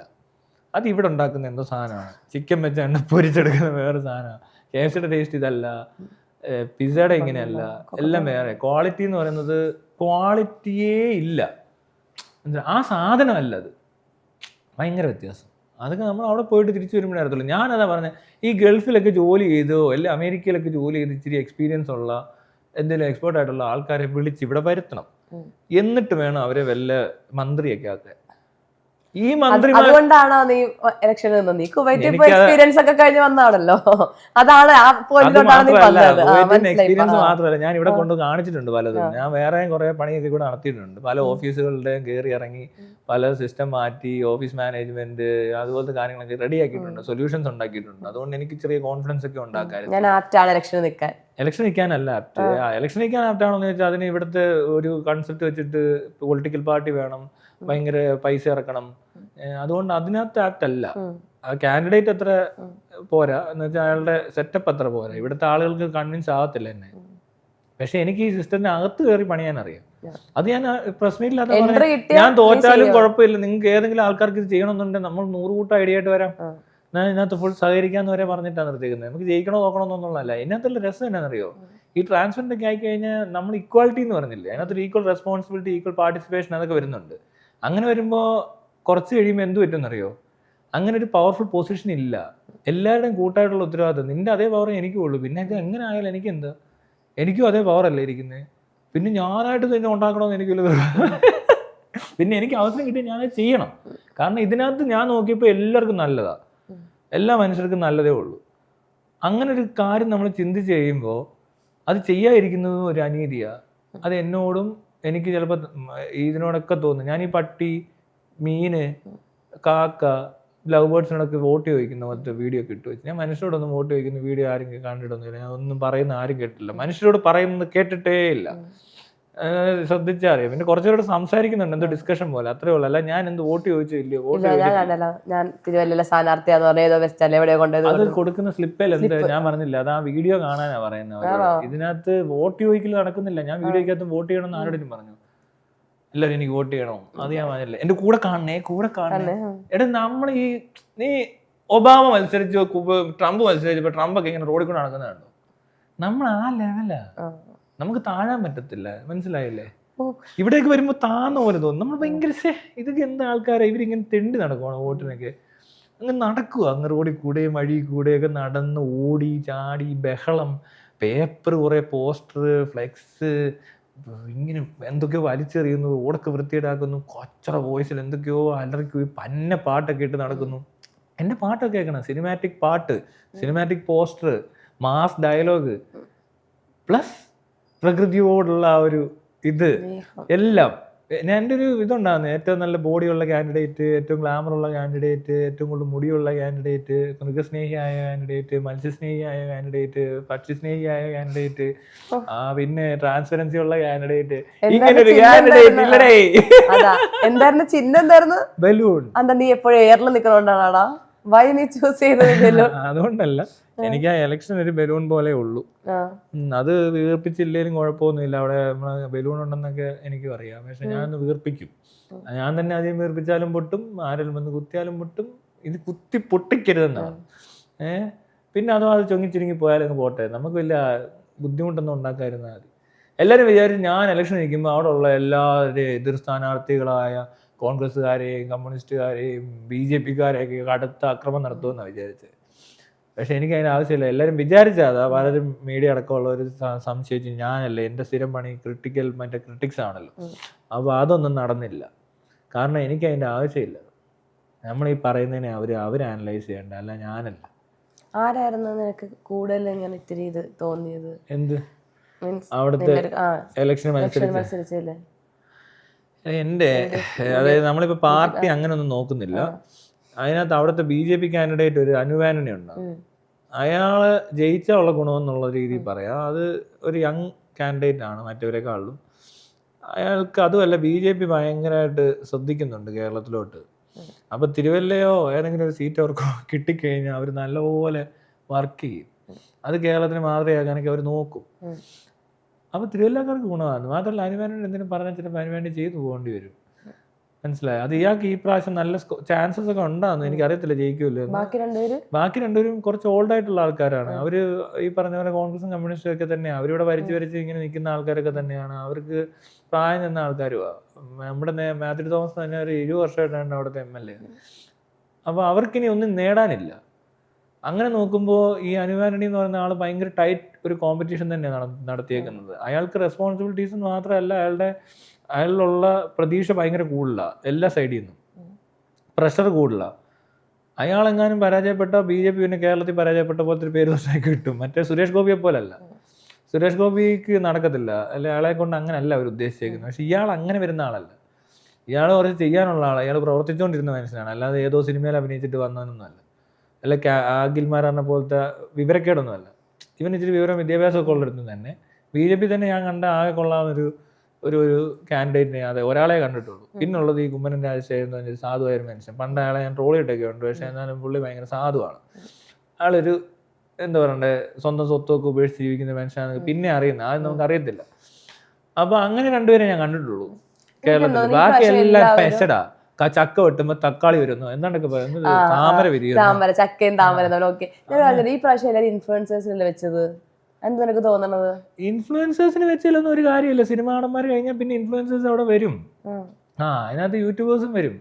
എനിക്ക് കഴിഞ്ഞ പ്രാവശ്യം വെച്ചിരുന്നേ കുറച്ചും കൂടി അറ്റൻഷൻ കിട്ടിയേനെ. എനിക്കന്ന് പറ്റിയില്ല, ഞാനതുകൊണ്ട് ഈ പ്രാവശ്യം വെച്ചത്. പക്ഷെ ഈ എന്ത് വന്നിട്ട് എന്ത് കാര്യം, ഇവരെ കൊണ്ട് നിർത്തിയിട്ട് ഇവരെന്ത് തുള്ളൂ. ഈ പാർലമെന്റിലും അസംബ്ലിയൊക്കെ നടക്കുന്ന സമയത്ത് അല്ലെങ്കിൽ എവിടെയെങ്കിലും മീറ്റിംഗ് നടക്കുമ്പോൾ ഇവൻ പോയി പിന്നെ ഡാൻസ് കളിക്കുക, ഞാൻ ബിഗ് ബോസിലെ വിന്നറാണ് അതുകൊണ്ട് എനിക്ക് എല്ലാം അറിയാമെന്ന് പറയുമോ. എല്ലായിടത്തും നിന്ന് ഇതാണോ ചെയ്യുന്നത്? പിന്നെ ഇങ്ങനത്തെ കുറേ ലൊടുക്ക്, ഏറ്റവും എന്താ പറയണ്ടേ ലെയിമായിട്ടുള്ള കുറേ പ്രശ്നങ്ങളും പറഞ്ഞ് ഇവിടെ അത് തരാം ഇത് തരാം. പിന്നെ വാഗ്ദാനങ്ങൾ എന്നൊക്കെ പറഞ്ഞാൽ എന്ത് ഈ വാഗ്ദാനം? ഇവൻ്റെ വീട്ടിൽ നിന്ന് എടുത്ത് വരുന്നവരാണല്ലോ ഇവരൊക്കെ പറയുന്നത്. അത് തരാം ഇത് തരാം. ഇതൊക്കെ 6 പൈസ ഇവർ പണിയെടുത്തുണ്ടാക്കിയ പൈസയുടെയാണോ ഇവർ കണക്ക് പറയുന്നത്? ഇല്ല ഇതിനകത്തുനിന്ന് എന്തോ മേടിച്ചു തരാമെന്ന്. കുറേ പേർക്ക് സാരി കൊടുത്തു, വേറെ ആൾക്ക് കള്ള് മേടിച്ചു കൊടുത്തു, കുറച്ച് പേർക്ക് കാശ് കൊടുത്തെന്ന് പറയുന്നുണ്ട്. ഇതൊക്കെ 6 പൈസയാണ്. അല്ല ഇവന്മാർ ഈ ആയാൽ തന്നെ ഇതെന്തോ എടുത്തിട്ട് ഇവർ ചെയ്യുന്നത്? നമ്മുടെ എല്ലാം പൈസയുടെ ഒരു ഷെയറാണ് ഈ കാണുന്നത്. അതെടുത്തിട്ട് ഇയാൾ പിന്നെയും തരുമെന്ന്. ഈ ഇവിടെയൊക്കെ അയ്യോ, ഈ നാട്ടിൽ ഏറ്റവും നാശം പിടിച്ചവന്മാരാണ് ഈ ബസ് സ്റ്റോപ്പൊക്കെ ഉണ്ടാക്കിയിട്ട് ഡൊണേറ്റഡ് എന്താ ഇയാൾ സംഭാവന ചെയ്തു ഏതോ MLA. എനിക്കതിനകത്ത് ഏറ്റവും വെറുത്തത് ആ തോപ്പുംപടിയിൽ ഒരു ആരായുടെ പേര് ഞാൻ മറന്നുപോയല്ലോ, കമ്മ്യൂണിസ്റ്റിൻ്റെ ഒരു MLA ഉണ്ടല്ലോ അവിടെ. അയാളുടെ പേര് ഞാൻ മറന്നുപോയി. അയാൾ അവിടെ ഫോർട്ട് കൊച്ചിയിലൊക്കെ ഉണ്ടല്ലോ, ഈ ലൈറ്റ് പോസ്റ്റേ വരെ പുള്ളി ലൈറ്റ് ഇട്ടിട്ട് വെച്ചേക്കുന്നു. പുള്ളി അയാളുടെ ഫോട്ടോയും ഇതുപോലെ വൃത്തികെട്ടൊരു സീൻ ഞാൻ ലോകത്ത് കാണാൻ നമുക്ക് ഒരു രാജ്യത്തും കാണാൻ പറ്റത്തില്ല. കാരണം അയാൾക്ക് മനസ്സിലായില്ലേ ഇത് 6 പൈസയാന്ന്. ഇതൊക്കെ ഇയാൾ വീട്ടിൽ നിന്ന് കൊണ്ടുവന്നാണോ? ഇവരൊക്കെ പണ്ട് പാവങ്ങളാണ്, അവർ കോടികൾ ഉണ്ടാക്കി പോരാത്തതിന് ഇതെല്ലാം കൂടെ പിന്നെ ഇത് ഇവരുടെയാന്ന് പറയുന്നു. എല്ലായിടത്തും ഉണ്ട്. എൻ്റെ പേര് ഞാൻ മറന്നുപോയല്ലോ. ഞാൻ ആ പേര് എപ്പോഴും ഓർക്കുന്നത് ഇങ്ങനത്തെ ആൾക്കാരെ. അത് എല്ലായിടത്തും ഉണ്ട്, പക്ഷെ ചിലയിടത്ത് കൂടുതലല്ല. ഞാൻ ഏറ്റവും കൂടുതൽ കണ്ട അവിടെ എനിക്കൊന്ന് എറണാകുളത്ത് കറങ്ങുന്നുണ്ട്. പക്ഷെ ഇവിടെ ഒന്നും ഇങ്ങനെ ഉമാ തോമസ് കൊണ്ടെന്ന് വെച്ചു എന്ന് പറഞ്ഞാൽ എല്ലാ ലൈറ്റ് ബോർഡിലൊന്നും ഞാൻ കണ്ടിട്ടില്ല. ലൈറ്റ് ബോർഡ് പോട്ടെ, ഈ മറ്റേ സ്ട്രീറ്റ് ലൈറ്റിന്റെ പോസ്റ്ററിലൊക്കെ ഒന്നും കണ്ടിട്ടൊന്നുമില്ല. എല്ലാ മുക്കിനും മൂലയ്ക്ക് ഇത് എഴുതി വെച്ചേക്കും. എന്തൊരു നാണക്കേടാ, എന്ത് ഉദ്ദേശിച്ചവരൊക്കെയാ? അത്ര നാണം കെട്ട പരിപാടി ലോകത്ത് എവിടെ നടക്കത്തില്ല. ഞാൻ ഈ കലാശക്കൊട്ടൊക്കെ അമേരിക്കയിലുണ്ട്. ഇവിടെ കലാശക്കൊട്ട് പങ്കെടുത്തില്ലേ? ഞാൻ പറഞ്ഞല്ലോ സ്റ്റാൻഡേർഡ് വേറെ ഇല്ല, ഭയങ്കര സീനാ. എനിക്ക് ആ ലെവലിലോട്ട് വരുന്ന ആൾക്കാരെ അറിയാം. ഈ പ്രാവശ്യവും നടക്കത്തില്ല, പക്ഷെ അടുത്ത പ്രാവശ്യം പിള്ളേരുണ്ട്, ചെറുപ്പക്കാർക്കൊക്കെ ഇഷ്ടപ്പെട്ടു ഞാൻ പറഞ്ഞേക്ക്. പക്ഷെ ഇനി അടുത്ത പ്രാവശ്യം വരുമ്പോഴത്തേക്ക് ഇപ്പൊ കിട്ടത്തില്ല. പക്ഷെ ഞാൻ പ്രചരണം തുടങ്ങിയിട്ടേ ഉള്ളൂ. പ്രചരണത്തിന്റെ ഫസ്റ്റ് സ്റ്റെപ്പായിരുന്നു.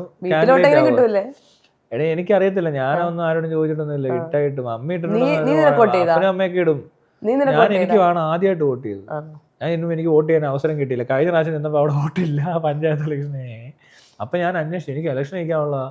ഞാൻ പിന്നെ തപ്പിച്ചെന്ന് അങ്ങ് കറങ്ങി ഇതിൻ്റെ എല്ലാം നോക്കിയപ്പോൾ അവർ തന്നെ പറഞ്ഞു അപ്ഡേറ്റഡ് ആയിട്ടുണ്ട്, ഈ പ്രാവശ്യം വോട്ടുണ്ടെന്ന് പറഞ്ഞപ്പോഴാണ് നോമിനേഷൻ കൊടുക്കാൻ സമയമായപ്പോൾ നോമിനേഷൻ കൊടുത്തു. അല്ലെങ്കിൽ വോട്ട് ചെയ്യില്ലാത്തവർക്ക് നോമിനേഷൻ കൊടുക്കാൻ പറ്റത്തില്ല, കിട്ടത്തില്ല. അങ്ങനെയൊക്കെ പ്രശ്നങ്ങളൊക്കെ ഉണ്ടാകും. എനിക്ക് കുഞ്ഞിലെ ഒരു 6 വയസ്സുള്ളപ്പോൾ തൊട്ട് ഇലക്ഷൻ നിൽക്കണമെന്ന് ആഗ്രഹമുള്ള ആളാണ്. എന്താണെന്ന് വെച്ചാൽ 6-7 പഠിക്കുമ്പോൾ എൻ്റെ അപ്പൻ അവിടെ കൗൺസിലറാണ് നാട്ടിൽ.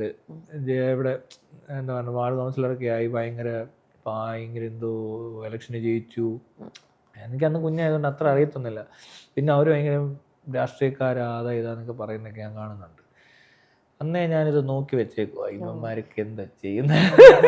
അവസരം കിട്ടിയല്ല, ഞാൻ പണ്ട് എനിക്ക് പ്ലാൻ ഉണ്ടായിരുന്നു. പക്ഷെ നമുക്ക് ഈ വാർഡ് ഇലക്ഷൻ ഒന്നും പോരാ. എന്നെ സംബന്ധിച്ച് എന്റെ പവർ കൂടുതലായതുകൊണ്ടേ അറിയാലോ, ചെറുതൊന്നും പറ്റത്തില്ല, ചെറുത് പറ്റത്തില്ല. മുഖ്യമന്ത്രി ആവണമെന്നാ 2036 അതാ എന്റെ പ്ലാൻ. മുഖ്യമന്ത്രി ആവാൻ പറ്റും. ഏതായിരിക്കും നിന്റെ അങ്ങനെയല്ല, നമുക്ക് എല്ലാവരും ഇൻഡിപെൻഡന്റ് കാൻഡിഡേറ്റ്സ് ആയിരിക്കും. ആർക്കും അങ്ങനെ ഗ്രൂപ്പ് ഐഡന്റിറ്റിയും പൊളിറ്റിക്കൽ ഐഡന്റിറ്റിയും ഒന്നും ഉണ്ടാകാൻ പാടില്ല. കാരണം ഈ പൊളിറ്റിക്സ് വരുമ്പോൾ, പൊളിറ്റിക്കൽ പാർട്ടി വരുമ്പോൾ ഉള്ള പ്രശ്നം എന്താണെന്ന് വെച്ചാൽ ജനാധിപത്യം ഒരിക്കലും പോസിബിൾ അല്ല. കാരണം ഈ പാർട്ടി ഭരിക്കുമ്പോൾ ആ പാർട്ടിക്കാർക്ക് ഗുണം, മറ്റു പാർട്ടിക്കാർക്കൊന്നും വലിയ ഗുണങ്ങളൊന്നും ഇല്ല. പിന്നെ അതുമല്ല, ഒരു പാർട്ടി ഭരിക്കുമ്പോൾ അവരെന്തെങ്കിലും അഴിമതി നടന്നാലും ആ പാർട്ടിക്കാരും ഒന്നും മിണ്ടരുത്. അതെന്തോ മറ്റേ പാർട്ടിക്കാരുടെ എന്തോ തൊഴിൽ പോലെയാണ് ഇവരോട് എതിർക്കുന്നതും സമരം ചെയ്യുന്നതും പ്രതിഷേധിക്കുന്നതൊക്കെ. അല്ല എന്തിവിടെ നടന്നിട്ടുള്ളത്? ഏതെങ്കിലും എന്തെല്ലാം നടന്നെന്ന് പറഞ്ഞാലും അത് ആ പ്രശ്നമായില്ല. അങ്ങനെ ഒരു കുഴപ്പമുണ്ട്. പല സ്ഥലത്തും പല ഡെവലപ്മെന്റ് വരെ തടഞ്ഞു കളയും. മനസ്സിലായോ? പിന്നെ പിൻവാതില് മുൻവാതില് അതില്ല ഇതില്ല എന്തെല്ലാം പരിപാടി കാണിക്കുന്ന അറിയോ? ഇൻഡിപെൻഡന്റ് കാൻഡിഡേറ്റ്സ് അതിൻ്റെ ആവശ്യമില്ല. പക്ഷെ ക്വാളിഫൈഡ് അല്ലെ ക്വാളിറ്റി എന്തെങ്കിലും ഒരു സാധനം വേണം. അങ്ങനെയുള്ളവരെ ഇനി എലക്ട് ചെയ്യാവൂ. ഈ പൊളിറ്റിക്സ് പാർട്ടി അല്ലെങ്കിൽ ഇങ്ങനത്തെ സംഘടനകളുടെ പരിപാടി ഇപ്പൊ ആവശ്യമില്ല. ക്വാളിഫിക്കേഷൻ ഓരോ ഇപ്പൊ അഡ്മിനിസ്ട്രേഷൻ ആണല്ലോ നമ്മൾ പറയുന്നത്. അതിനകത്ത് അങ്ങനെ ഒരു എക്സ്പീരിയൻസ് വേണം, അല്ലെ എന്തെങ്കിലും ഇങ്ങനത്തെ ഇത് കാണിക്കണം. നമ്മൾ കൊണ്ടൊന്നൊരു സാധനം പറയണം, കൺസെപ്റ്റ് ഐഡിയ ഒക്കെ കൊടുക്കണം. പിന്നെ ഇപ്പോൾ ഒരു KSEB ഒരു മന്ത്രിയാണെന്നുണ്ടെങ്കിൽ ഒരു ഇലക്ട്രിക്കൽ എഞ്ചിനീയർ തന്നെ ആയിരിക്കണം, എക്സ്പീരിയൻസ്ഡ് ആയിരിക്കണം. പുള്ളിക്ക് എന്തെങ്കിലും ഒരു എക്സ്പെർട്ടൈസ്ഡ് എന്തെങ്കിലും സാധനം വേണം. പിന്നെ ഇപ്പോൾ ലോജിസ്റ്റിക്സിൽ വർക്ക് ചെയ്ത ഒരാളായിരിക്കണം വേണം, KSRTC നോക്കുന്നത്, അങ്ങനെയൊക്കെ. ഇതിനകത്ത് ഇപ്പോൾ എനിക്ക് പക്ഷേ സത്യം പറയാലോ, ഇതിനകത്ത് എല്ലായിടത്തും അങ്ങനെ ആ ഒരു എഞ്ചിനീയറും ഡോക്ടറും ഒക്കെ വേണമെന്നേ ഉള്ളൂ. അല്ല ബാക്കിയെല്ലാം നമുക്ക് സിസ്റ്റത്തെ മാനേജ് ചെയ്യാം. മറ്റിടത്തും പറ്റും. ഇവിടുത്തെ അഡ്മിനിസ്ട്രേഷൻ ഫെയിലിയർ ഭയങ്കര വന്നേ. മറ്റേ കത്രിക വെച്ചപ്പോഴൊക്കെ പറഞ്ഞ കേട്ടില്ല, സ്റ്റാഫിൻ്റെ എണ്ണം കുറവാണ് കേട്ടോ. ഈ മെഡിക്കൽ കോളേജ് ആശുപത്രിയിൽ ചെന്നാൽ നമ്മൾ ഡോക്ടറുടെ കൺസൾട്ടേഷൻ നിൽക്കുന്നിടത്ത് ആ ഡോക്ടർ പേഷ്യൻ്റെ തൊട്ട് പുറകിൽ ഇങ്ങനെ ആൾ നിൽക്കുക. മനസ്സിലായോ? അങ്ങനെ ലൈൻ വരുന്നത്. അങ്ങനെയൊന്നും അല്ല അവർ ഹാൻഡിൽ ചെയ്യാൻ പറ്റത്തില്ല. ഒരു ഡോക്ടർ പ്രാന്ത് പിടിക്കുക അവിടെ ഇരുന്ന് കഴിഞ്ഞാൽ. ഏറ്റവും ക്രൂഷ്യൽ ക്രിട്ടിക്കൽ സാധനത്തിൽ ഒന്നാണ് രോഗം നിർണയവും എല്ലാം. ഒരു മനുഷ്യൻ്റെ ജീവൻ വെച്ചിട്ടുള്ള ഒരു അസുഖം വന്നു കഴിയുമ്പോൾ ഇങ്ങനെയൊക്കെ ചെന്ന് നിന്നിട്ട് ആ ഡോക്ടർക്ക് എന്തോരം സ്ട്രെസ് ആയിരിക്കും. എന്നാൽ അതുപോലെയാണ് ഒരു പ്രൈവറ്റ് ഹോസ്പിറ്റലിൽ. അവിടെയൊക്കെ ഭയങ്കര സമാധാനമായിട്ടൊക്കെ ഇരുന്ന് AC-യിലൊക്കെ ചെന്ന് ഡോക്ടർ ഭയങ്കര കംഫർട്ടബിൾ ആയിട്ടൊക്കെ ഇതൊക്കെ ചോദിക്കും. അയാളും ചിലപ്പോൾ ഒരു ലെഫ്റ്റ് ലെഗോ റൈറ്റ് ലെഗോ ഒക്കെ മാറിപ്പോയി കാണും. അങ്ങനെ ഒരു പ്രാവശ്യം ഒരു ഡോക്ടർക്ക് സംഭവിച്ചതിന് വീണ ജോർജ് അയാളെ സസ്പെൻഡ് ചെയ്യുകയൊക്കെ ചെയ്തു. ഞാനന്ന് അവർക്കെതിരെ വീഡിയോ ഒക്കെ ഇട്ടു. ഇത് അവരുടെ കുഴപ്പമാണ്. ഈ തള്ളിക്കയറ്റവും ബഹളം ഉണ്ടായിട്ട് ഡോക്ടർ പറഞ്ഞ് ഇറങ്ങി പോടാന്ന് വേണ്ടി പറഞ്ഞു. എന്നുവെച്ചാൽ അയാൾ ഒരു ലെഫ്റ്റ് ലെഗിന് ഫ്രാക്ചർ ഉള്ള ഒരാൾക്ക് റൈറ്റ് ലെഗ് എന്ന് കണ്ട് എഴുതിപ്പോയി. അപ്പോൾ ഈ വന്ന പുള്ളികൾ ഡോക്ടറൊക്കെ വലുതാവാൻ ശ്രമിക്കുക. എന്ത് മറ്റോ ആക്കിയത് എന്ന് വെച്ചാൽ ഇവരെല്ലാം ഭയങ്കര കറക്റ്റായിട്ട് എല്ലാം ചെയ്തിട്ട് അവിടെ വന്നേക്കുന്നത്. ഒരു അവസരം കിട്ടിയപ്പോൾ ഡോക്ടർമാർ എന്തിനു കിട്ടിക്കഴിഞ്ഞാൽ ഉടനെ പൊതുജനത്തിനൊരു പ്രത്യേകതയുണ്ട്, കയറി അങ്ങ് എന്തോ ആക്കും. എന്ന് വെച്ചാൽ ശരിയാ, റെസ്പോൺസിബിലിറ്റി കൂടുതലാണ്, ഹൈ എന്താ പറയുക റിസ്ക് ആണ്, എല്ലാം സമ്മതിച്ചു. പക്ഷെ അയാളിൽ ചെറിയൊരു പ്രശ്നമാണ്. ഇനി അഥവാ വലിയൊരു എറർ ഉണ്ട്, നെഗ്ലിജൻസ് ആണെന്ന് തന്നെ വിചാരിച്ചോ. പക്ഷെ അപ്പോഴും ഒന്നും ചെയ്യാനില്ല. നമ്മൾ ഈ റോഡിൽ കിടന്ന് ഈ പൊട്ട വണ്ടി ഓടിച്ച് എത്ര പേര് ഇടിച്ചു കൊല്ലുന്നത്? നിസ്സാരം പണി. വെറുതെ ഒന്ന് പതുക്കെ ഇച്ചിരി ശ്രദ്ധിച്ചാൽ ചെയ്താൽ മതി. പക്ഷെ മത്സരിച്ചും അല്ലാതെ ഇല്ലാതെ എല്ലാം ഇടിച്ചു കൊല്ലുന്നിടത്ത് ഒരു ഡോക്ടർ ഇത്രയും 1 ലക്ഷം പേരെ ചികിത്സിക്കുന്ന ഇടയിൽ എവിടെയോ ഒരു സാധനം വെച്ചു, അല്ലെങ്കിൽ സാധനം അറിയാതെ പോയി. അത് സിസ്റ്റത്തിൻ്റെ പ്രശ്നത്തിനകത്ത് പെടുത്താം. അതിനൊക്കെ കിടന്ന് എന്തോ ഒരു ബഹളം വെച്ച് ഇവിടെ കിടന്നുകൊണ്ട് ഇവരൊക്കെ ആരാ? ഇതിൻ്റെയൊക്കെ കുഴപ്പം കൊണ്ടാണ് ബാക്കി മൊത്തം പ്രശ്നം ഉണ്ടായിരിക്കുന്നത്. ഈ പുള്ളികളുണ്ടല്ലോ പെടലി ഇങ്ങനെ കിടക്കുകയൊക്കെ ചെയ്യില്ല, പുള്ളിക്കാരി പോയി എന്തൊക്കെ ഡ്രാമയാണ് കാണിച്ചത്. ഇതൊക്കെ ഡ്രാമ തന്നെയാണ്. എനിക്ക് അങ്ങനത്തെ ആൾക്കാരൊന്നും ഞാൻ എപ്പോഴും എതിർത്ത് സംസാരിക്കുകയും ചെയ്യും. അവരെന്നിട്ട് ആ ജൂനിയർ ഡോക്ടർ അവനെ സസ്പെൻഡ് ചെയ്തേക്കുന്നത്. ഞാൻ വീഡിയോ ഇട്ടിട്ട് ഇവരുടെ കുഴപ്പമാണല്ലോ, എന്തിനാ അവനെ സസ്പെൻഡ് ചെയ്യുന്നത്? ഇത്രയും മോശമായിട്ട് മാനേജ് ചെയ്യുന്ന ഒരു സെക്യൂരിറ്റി സ്റ്റാഫ് പോലും വേണ്ട രീതിയിൽ വർക്ക് ചെയ്യാത്ത സെറ്റപ്പ് അവിടെ ഉണ്ട്. എനിക്ക് ഈ സെറ്റപ്പൊക്കെ അറിയാം. അതേ ആശുപത്രിയിൽ ആ ഡോക്ടറെ പറ്റി അറിയാം. അയാൾ ഭയങ്കര നല്ല, ഈ കൊറോണ സമയത്തൊക്കെ ഒരുപാട് വർക്ക് ചെയ്തെന്നും നല്ല എന്താ പറയുക നല്ല പേരെടുത്ത ഒരാളാണ്. ജൂനിയറാണ്, പക്ഷേ എങ്കിൽ പോലും നല്ല പഠിക്കാനും എടുക്കാനായിട്ടുള്ളൊരു മനുഷ്യനാണ്. അയാളെയൊക്കെ അങ്ങ് കുറ്റപ്പെടുത്തും ഉടനെ സോഷ്യൽ മീഡിയയിലുള്ളവരും കൂടെ. അവൻ അങ്ങനെ ചെയ്തു ഇങ്ങനെ ചെയ്തു. ഇവർക്ക് ആർക്കും അറിയത്തില്ല, ഇവർ അന്വേഷിക്കത്തേ ഇല്ല. നമ്മളൊരു കാര്യം അന്വേഷിച്ച് ചെല്ലുമ്പോൾ ഇത് അറിഞ്ഞു കഴിഞ്ഞാൽ എനിക്കത് അന്വേഷിക്കേണ്ട ആവശ്യമില്ല കേട്ടോ. ഞാൻ ചോദിച്ചിട്ടല്ല, ഞാൻ 1 വർഷം കഴിഞ്ഞ് അറിഞ്ഞ് ഇയാളുടെ കൂടെ പഠിച്ചവരൊക്കെ പറഞ്ഞത് നല്ല ഒന്നാമതൊരു ഡോക്ടറായിരുന്നു. അന്ന് അവൻ അങ്ങനെ പറഞ്ഞതായ അതുപോലെ പ്രഷറിലാണ് നിൽക്കുന്നത്, അല്ലെ അങ്ങനെ ചെയ്യാത്ത ഒരാളാണ്. പക്ഷെ ഇവർക്കിതറിയത്തില്ലെന്ന്. അപ്പോൾ അവർ നാട്ടുകാരെ കാണിക്കാൻ വേണ്ടിയിട്ടും നാട്ടുകാരുടെ കണ്ണിൽ പൊടിയിടാൻ വേണ്ടിയിട്ടൊക്കെയാണ് ഡിസിഷൻ എടുക്കുന്നത്. പോരാത്തതിന് അവരുടെ ഭാഗം കവർ ചെയ്യാൻ വേണം. അതപ്പോൾ ഡോക്ടറിന് മണ്ടയ്ക്ക് എന്തോ ആയതുകൊണ്ടാണല്ലോ മന്ത്രി സസ്പെൻഡ് ചെയ്തത്. അങ്ങനെ ഏറ്റെടുക്കാനൂടെ പറ്റണം. എന്തെങ്കിലും ഒരു അബദ്ധം പറ്റിയിട്ടുണ്ടെങ്കിൽ ആരുടെ മിസ്റ്റേക്കാണെന്ന് അറിയാത്ത ഒരാളാണ് മന്ത്രിയായിട്ടിരിക്കുന്നതെന്ന് എനിക്ക് തോന്നി. മനസ്സിലാവുന്നുണ്ടോ? അങ്ങനെയൊക്കെയാണ്. അവരപ്പോൾ എന്തൊരു ബോധമില്ലാത്തവരായിരിക്കണം. എല്ലാവരും എന്തോരം പറ്റിക്കുന്നവരായിരിക്കുമല്ലോ. ബോധമില്ലെങ്കിൽ അവർ പറ്റിക്കുന്നുണ്ട്. ഇത് രണ്ടും നല്ല ക്വാളിറ്റി ആണോ? അല്ല. നമ്മളെ പറ്റിക്കാനും പാടില്ല, വേറെ ആളെ ഉപദ്രവിക്കാനും പാടില്ല. അത് രണ്ടും ആൾ ചെയ്തിട്ടുണ്ടെങ്കിൽ ഇപ്പോൾ ആറാടനാണ് ഞാൻ അങ്ങ് ക്ഷമിച്ച്. അല്ല അലിൻ ജോസ് പെരേര ആയിക്കോട്ടെ, അവർക്ക് ചിലപ്പോൾ മനസ്സിലായി കാണത്തില്ല ഇവിടെ ആരോടാ എന്തിനാ തെറി വിളിക്കുന്നു എന്നൊക്കെ വഴക്കുണ്ടാക്കുന്നു. അവരെ എന്തിനാ തല്ലുന്നൊന്നുമില്ല, അവർക്ക് മനസ്സിലായിട്ടില്ല. അത് ഓക്കെ. പക്ഷെ ഇവിടെ നിന്നും കയറി അങ്ങനത്തെ ആൾക്കാർ ഇരിക്കേണ്ട ആവശ്യമില്ല. എനിക്ക് ആ ഏരിയയിലൊക്കെ ഇവരോടൊക്കെ ഭയങ്കര വിരോധമാണ്. ഞാൻ എല്ലായിടത്തും പറയുന്നുണ്ട്, അതൊക്കെ ഫെയിലിയറാ. അങ്ങനത്തെ കാഴ്ച അവർ അങ്ങനത്തെ ഒരു പ്രത്യേക രീതിയിൽ ഇടപാട് ആര് നടത്തിയോ അവർ വേറെ എന്തെല്ലാം ചെയ്യുമെന്ന് നമുക്ക് പറയാൻ പറ്റില്ല. അതെ, ഒരു സ്ഥലത്തൊന്നും അല്ല ആൾക്കാർക്ക് ഇങ്ങനത്തെ സ്വഭാവം വരുന്നത്. അവർ മൊത്തത്തിൽ എല്ലാം ഒന്ന് ഹൈഡ് ചെയ്ത് എന്തിനും അവസാനം ഡ്രാമയും കാണിച്ചു. അയ്യേ, അതൊക്കെ ജയിച്ചു പോകായിരിക്കും. എന്നാലും അത് ഭയങ്കര മോശമാണ്. പെടലിയൊക്കെ ഒടിഞ്ഞെന്നോ താഴ്ന്നു വീണെന്നോ ജയിക്കുമോ ഈ പ്രാവശ്യം വിനോദ്? എനിക്ക് ജയിക്കാൻ സാധ്യതയുണ്ട്. അവരുടെ അവിടെയൊക്കെ അവർക്ക് നല്ല പേരൊക്കെയാന്ന് തോന്നുന്നു. ആര് കയറും ഈ പ്രാവശ്യം? അതെനിക്ക് അറിയത്തില്ലല്ലോ. എന്നാലും ആര് കയറിയാലും എനിക്കൊന്നുമില്ല. അടുത്ത പ്രാവശ്യം എല്ലാത്തിനും എനിക്ക് മറിക്കാനുള്ളതാണ്. ആണോ? ഓ, അപ്പൊ ഇത് ട്രയൽ റൺ ആയിരുന്നു. ഞാൻ പറഞ്ഞിട്ട് ഇനി പവർ കൂട്ടാൻ പോവാ. അടുത്ത പവർ വരുന്നുണ്ട്. ഞാൻ പ്രത്യേകം ചാർജർ വരെ മേടിച്ച്, മനസ്സിലായോ? ബാറ്ററിയൊക്കെ മാറിയിട്ട് കൂടുതൽ വരട്ടെ എന്ന് വെച്ചു. പവർ വരട്ടെ. ചെകുത്താൻ ഞാൻ മുഖ്യമന്ത്രി ആവും. 2036 കാരണം വെച്ചാൽ ഇപ്പൊ ഒരു 8 വയസ്സുള്ളവരൊക്കെ 18 വയസ്സാവും. ഇപ്പോഴത്തെ 50 വയസ്സുകാർ പകുതി പേര് മരിച്ചു പോകും. പിന്നെ ഇവിടുത്തെ മൊത്തം കളവന്മാരായിട്ട് ലീഡേഴ്സ് മരിച്ചു പോകും. ഞാൻ മരിച്ചിട്ടില്ലെങ്കിൽ അന്ന് ഞാനൊരു സീനിയറായിട്ട് നിൽക്കുന്ന ഇവരുടെ ഇടയിൽ നീ ഒന്ന് ആലോചിച്ച് നോക്കുക. എൻ്റെ കൂടെ ഒരു 140 മണ്ഡലങ്ങളിലും 140 പേര് ഇതേപോലത്തെ ഡയലോഗൊക്കെ അടിച്ചിട്ട് ഇതിനൊക്കെ പവർഫുള്ളായിട്ട് വന്ന് ഇറങ്ങിക്കഴിഞ്ഞാൽ ഇവന്മാരെയൊക്കെ തൂത്തുവാരി ഇളക്കി പുറത്തിറക്കി വിടാൻ പറ്റും. അടിച്ചോടിക്കുന്ന പോലെ ഓടിക്കാൻ പറ്റും. കാരണം ഇവർ ഈ പഴയ പരിപാടിയാണ്. അപ്പോഴും ഇവന്മാർ ഇവിടെ കിടന്ന് തുള്ളുകയും ഓടുകയൊക്കെ ചെയ്യും. കലാശക്കൊട്ടൊക്കെ കിട്ടും. പിള്ളേർ മൈൻഡ് ചെയ്യത്തില്ല. മനസ്സിലായോ? ഇവന്മാർക്ക് അതേ അറിയത്തുള്ളൂ. ഇവരല്ലേ മാറ്റത്തില്ലേ ചെറുപ്പക്കാർ. ചാണ്ടിയുമ്പ എന്നൊക്കെ പറഞ്ഞ് എന്തോ അയാളുടെ ക്വാളിറ്റി എന്ന് എനിക്കറിയത്തില്ല. പിന്നെ ആരാ ഇവിടെ അങ്ങനെ കുറേ പേരില്ലേ മക്കളാന്നൊക്കെ പറഞ്ഞത്. അത് ഈ പറഞ്ഞ പോലെ പക്ഷെ നല്ലവരും ഉണ്ട്. അയ്യോ, അങ്ങനെയല്ല, അത് പോരാ. മനസ്സിലായില്ലേ? അതൊന്നും പോരാ. എനിക്ക് അവരോടൊന്നും ഒരു അഭിപ്രായം തോന്നിയിട്ടില്ല. ഈ കിടന്ന് ഈ കാണിക്കുന്ന കുറേ ആൾക്കാരെ പറ്റിക്കുന്ന പോലെയാണ് തോന്നുന്നത്. പിന്നെ ഈ ഡെവലപ്മെന്റ് ഇയാളുടെ കഴിവൊന്നുമല്ല. നമ്മുടെ ഈ ഫണ്ടുണ്ടേ ഡെവലപ്മെന്റ് വരും. കേരളത്തിലുള്ളവരൊന്നും പണിയില്ലാതെ കുത്തിയിരുന്നാൽ ചാണ്ടിയുമ്പൻ പറമ്പ് കളച്ചുണ്ടാക്കും ഇതൊക്കെ. അല്ലെങ്കിൽ ഇവിടുത്തെ ഈ പറഞ്ഞ പോലെ ഇനിയിപ്പോൾ വേണ്ട ചാണ്ടിയുമ്പനെ അങ്ങ് വിട്ടേക്ക്. ഇനി പിണറായി വിജയനാണെന്ന് വിചാരിക്കുക. പുള്ളി എന്ത് ചെയ്യാനാ? കത്തിമുനോടൊക്കെ വാളിൻ്റെ ഇടയിൽ കൂടെ ഒക്കെ നടക്കുന്ന കാര്യമല്ല ഇത്. മനസ്സിലായോ? അല്ലെങ്കിൽ മോഡിജിയുടെ നെഞ്ചങ്ങോട്ട് വിരിഞ്ഞിരുന്നാലൊന്നും നടക്കുന്ന സംഭവമല്ല ഇത്. ഇവിടുത്തെ എന്തെങ്കിലും ക്രൈസിസോ എന്തെങ്കിലും പ്രശ്നങ്ങളോ, ഇപ്പോൾ യുദ്ധം വന്നപ്പോൾ കണ്ടോ, ഗ്യാസിന് വരെ വില കൂടി. എന്താ നെഞ്ചുരുവും വെച്ചുകൊണ്ട് അതൊക്കെ അങ്ങോട്ട് കുറേ ഗ്യാസ് ഉൽപ്പാദിപ്പിക്കാതെ? അങ്ങനെയൊന്നും നടക്കത്തില്ല ഇത്. ഇവിടെയൊക്കെ ഉള്ളത് വെച്ചിട്ട് അതിൻ്റെ ഒരു ഷെയർ ഉപയോഗിച്ച് ഈ സാധനം കുറച്ചുകൂടി ഭംഗിയായിട്ട് ചെയ്യാൻ പ്രാപ്തരാണെന്ന് നമ്മൾ വിശ്വസിക്കുന്നത് കൊണ്ടാണ് ഈ പറഞ്ഞവരെയൊക്കെ എലക്ട് ചെയ്യുന്നത്. പക്ഷെ ഇവർ ശരിക്കും പ്രാപ്തരല്ല. അങ്ങനെ ഒരു പ്രാപ്തി ഉണ്ടാകുന്ന ആരുടെയും മകനായ ഉണ്ടാകുന്ന സാധനം അല്ല അത്. ഇപ്പോൾ മോഹൻലാൽ ആരുടെ മോനാന്ന് ചോദിച്ചാൽ അത് മോഹൻലാലിൻ്റെ അപ്പൻ നടനൊന്നും അല്ല. പക്ഷെ മോഹൻലാലിൻ്റെ മോൻ നടനാവുന്നതിന് കാരണക്കാരൻ മോഹൻലാലാണ്. മനസ്സിലായോ? അതെന്താ അവിടോട്ട് വരുമ്പോൾ മറ്റേത് ഇവർ പറയുന്ന അപ്പന് ഭയങ്കര കഴിവ്, അതുകൊണ്ട് മകനും കഴിവുണ്ടാവുമെന്ന്. അങ്ങനെ ഉണ്ടെങ്കിൽ മോഹൻലാലിൻ്റെ അപ്പം വേറെ എന്താ ജോലിയാണ്? അപ്പം ഇയാൾക്ക് ആ കഴിവില്ലെന്ന് ഞാൻ അയാളുടെ അപ്പൻ്റെ അതേ പണി ചെയ്തിരുന്നേ മോഹൻലാലാവും, മമ്മൂട്ടിയാവും? ഇല്ലല്ലോ. പിന്നെ എങ്ങനെ ചാണ്ടിയുമ്മൻ ഉമ്മൻചാണ്ടിയെ പോലാവുന്നത്? എല്ലായിടത്തും നെപ്പോട്ടിസം ഒന്നും അങ്ങനെ വലിയ ക്വാളിറ്റി ഒന്നും അല്ല. അതൊരു ഇവിടുത്തെ ഈ നാടിൻ്റെ സിസ്റ്റം ഇങ്ങനെ ആയതുകൊണ്ട് നടന്നു പോകുന്നേ ഉള്ളൂ. അല്ല വേറൊരു രാജ്യത്ത് നടക്കത്തില്ല ഇതൊന്നും. അവിടെ ഒന്നും ഇങ്ങനെ അല്ല. അവർ എഡ്യൂക്കേഷൻ സിസ്റ്റം വേറെ സ്റ്റൈലാണ്. അതുകൊണ്ടാണ് ഇവിടുത്തെ എഡ്യൂക്കേഷനകത്തും കുഴപ്പമുണ്ട്. അതുകൊണ്ട് ഇങ്ങനെയുള്ള സാധനങ്ങളൊക്കെ നടന്നു പോകും. കുടുംബസ്വത്ത് പോലെയൊക്കെയാണ്. മോഡി ആ പപ്പു എന്ന് വിളിക്കുന്നതിനകത്ത് ഒരു അതിശയവും ഇല്ല. രാഹുൽ ഗാന്ധി എന്തോ എനിക്കറിയത്തില്ല. ഇന്ത്യയിൽ 140 കോടി ജനം ഇരുന്ന സമയത്ത് കോൺഗ്രസ്സുകാർക്ക് ആകെയുള്ളത് സോണിയാഗാന്ധി, രാഹുൽ ഗാന്ധി.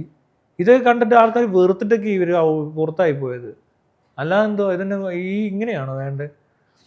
ഇവിടെ അതൊക്കെ തന്നെയാണ് നടക്കുന്നത്. അതുകൊണ്ട് എനിക്ക് ആ പാർട്ടിയോട് താല്പര്യമില്ലാതായി പോയത്. കോൺഗ്രസിനോട് വിരോധമൊന്നുമില്ല. ഇപ്പം നെഹ്റു ഒക്കെ കണ്ടു കഴിഞ്ഞാൽ നമുക്ക് സൂപ്പറാണ്. ഇന്ദിരാഗാന്ധി വരെയൊക്കെ വേണം നോക്കാം. അത് കഴിഞ്ഞ് ഇങ്ങോട്ട് നടക്കുന്ന മൊത്തം ഇതാന്നേ. അതിന് സോണിയാഗാന്ധിക്ക് വരുമ്പോൾ എന്തോ നടന്നത്? ഇവരെയൊക്കെ എന്തിനാ ഇത്ര പവർ? അങ്ങനെ വരത്തില്ല ഒരിക്കലും. ഇതൊരു കുടുംബത്തിൽ ഇങ്ങനെ ഒരു മകൻ അങ്ങനെ ക്വാളിറ്റി ഉണ്ടാവുന്നതാണ്. നേരെ മറിച്ച് മറ്റേ തന്തയ്ക്ക് ആ ക്വാളിറ്റി ഇല്ലായിരുന്നു. അങ്ങനെ ഉണ്ടെങ്കിൽ മനസ്സിലായോ?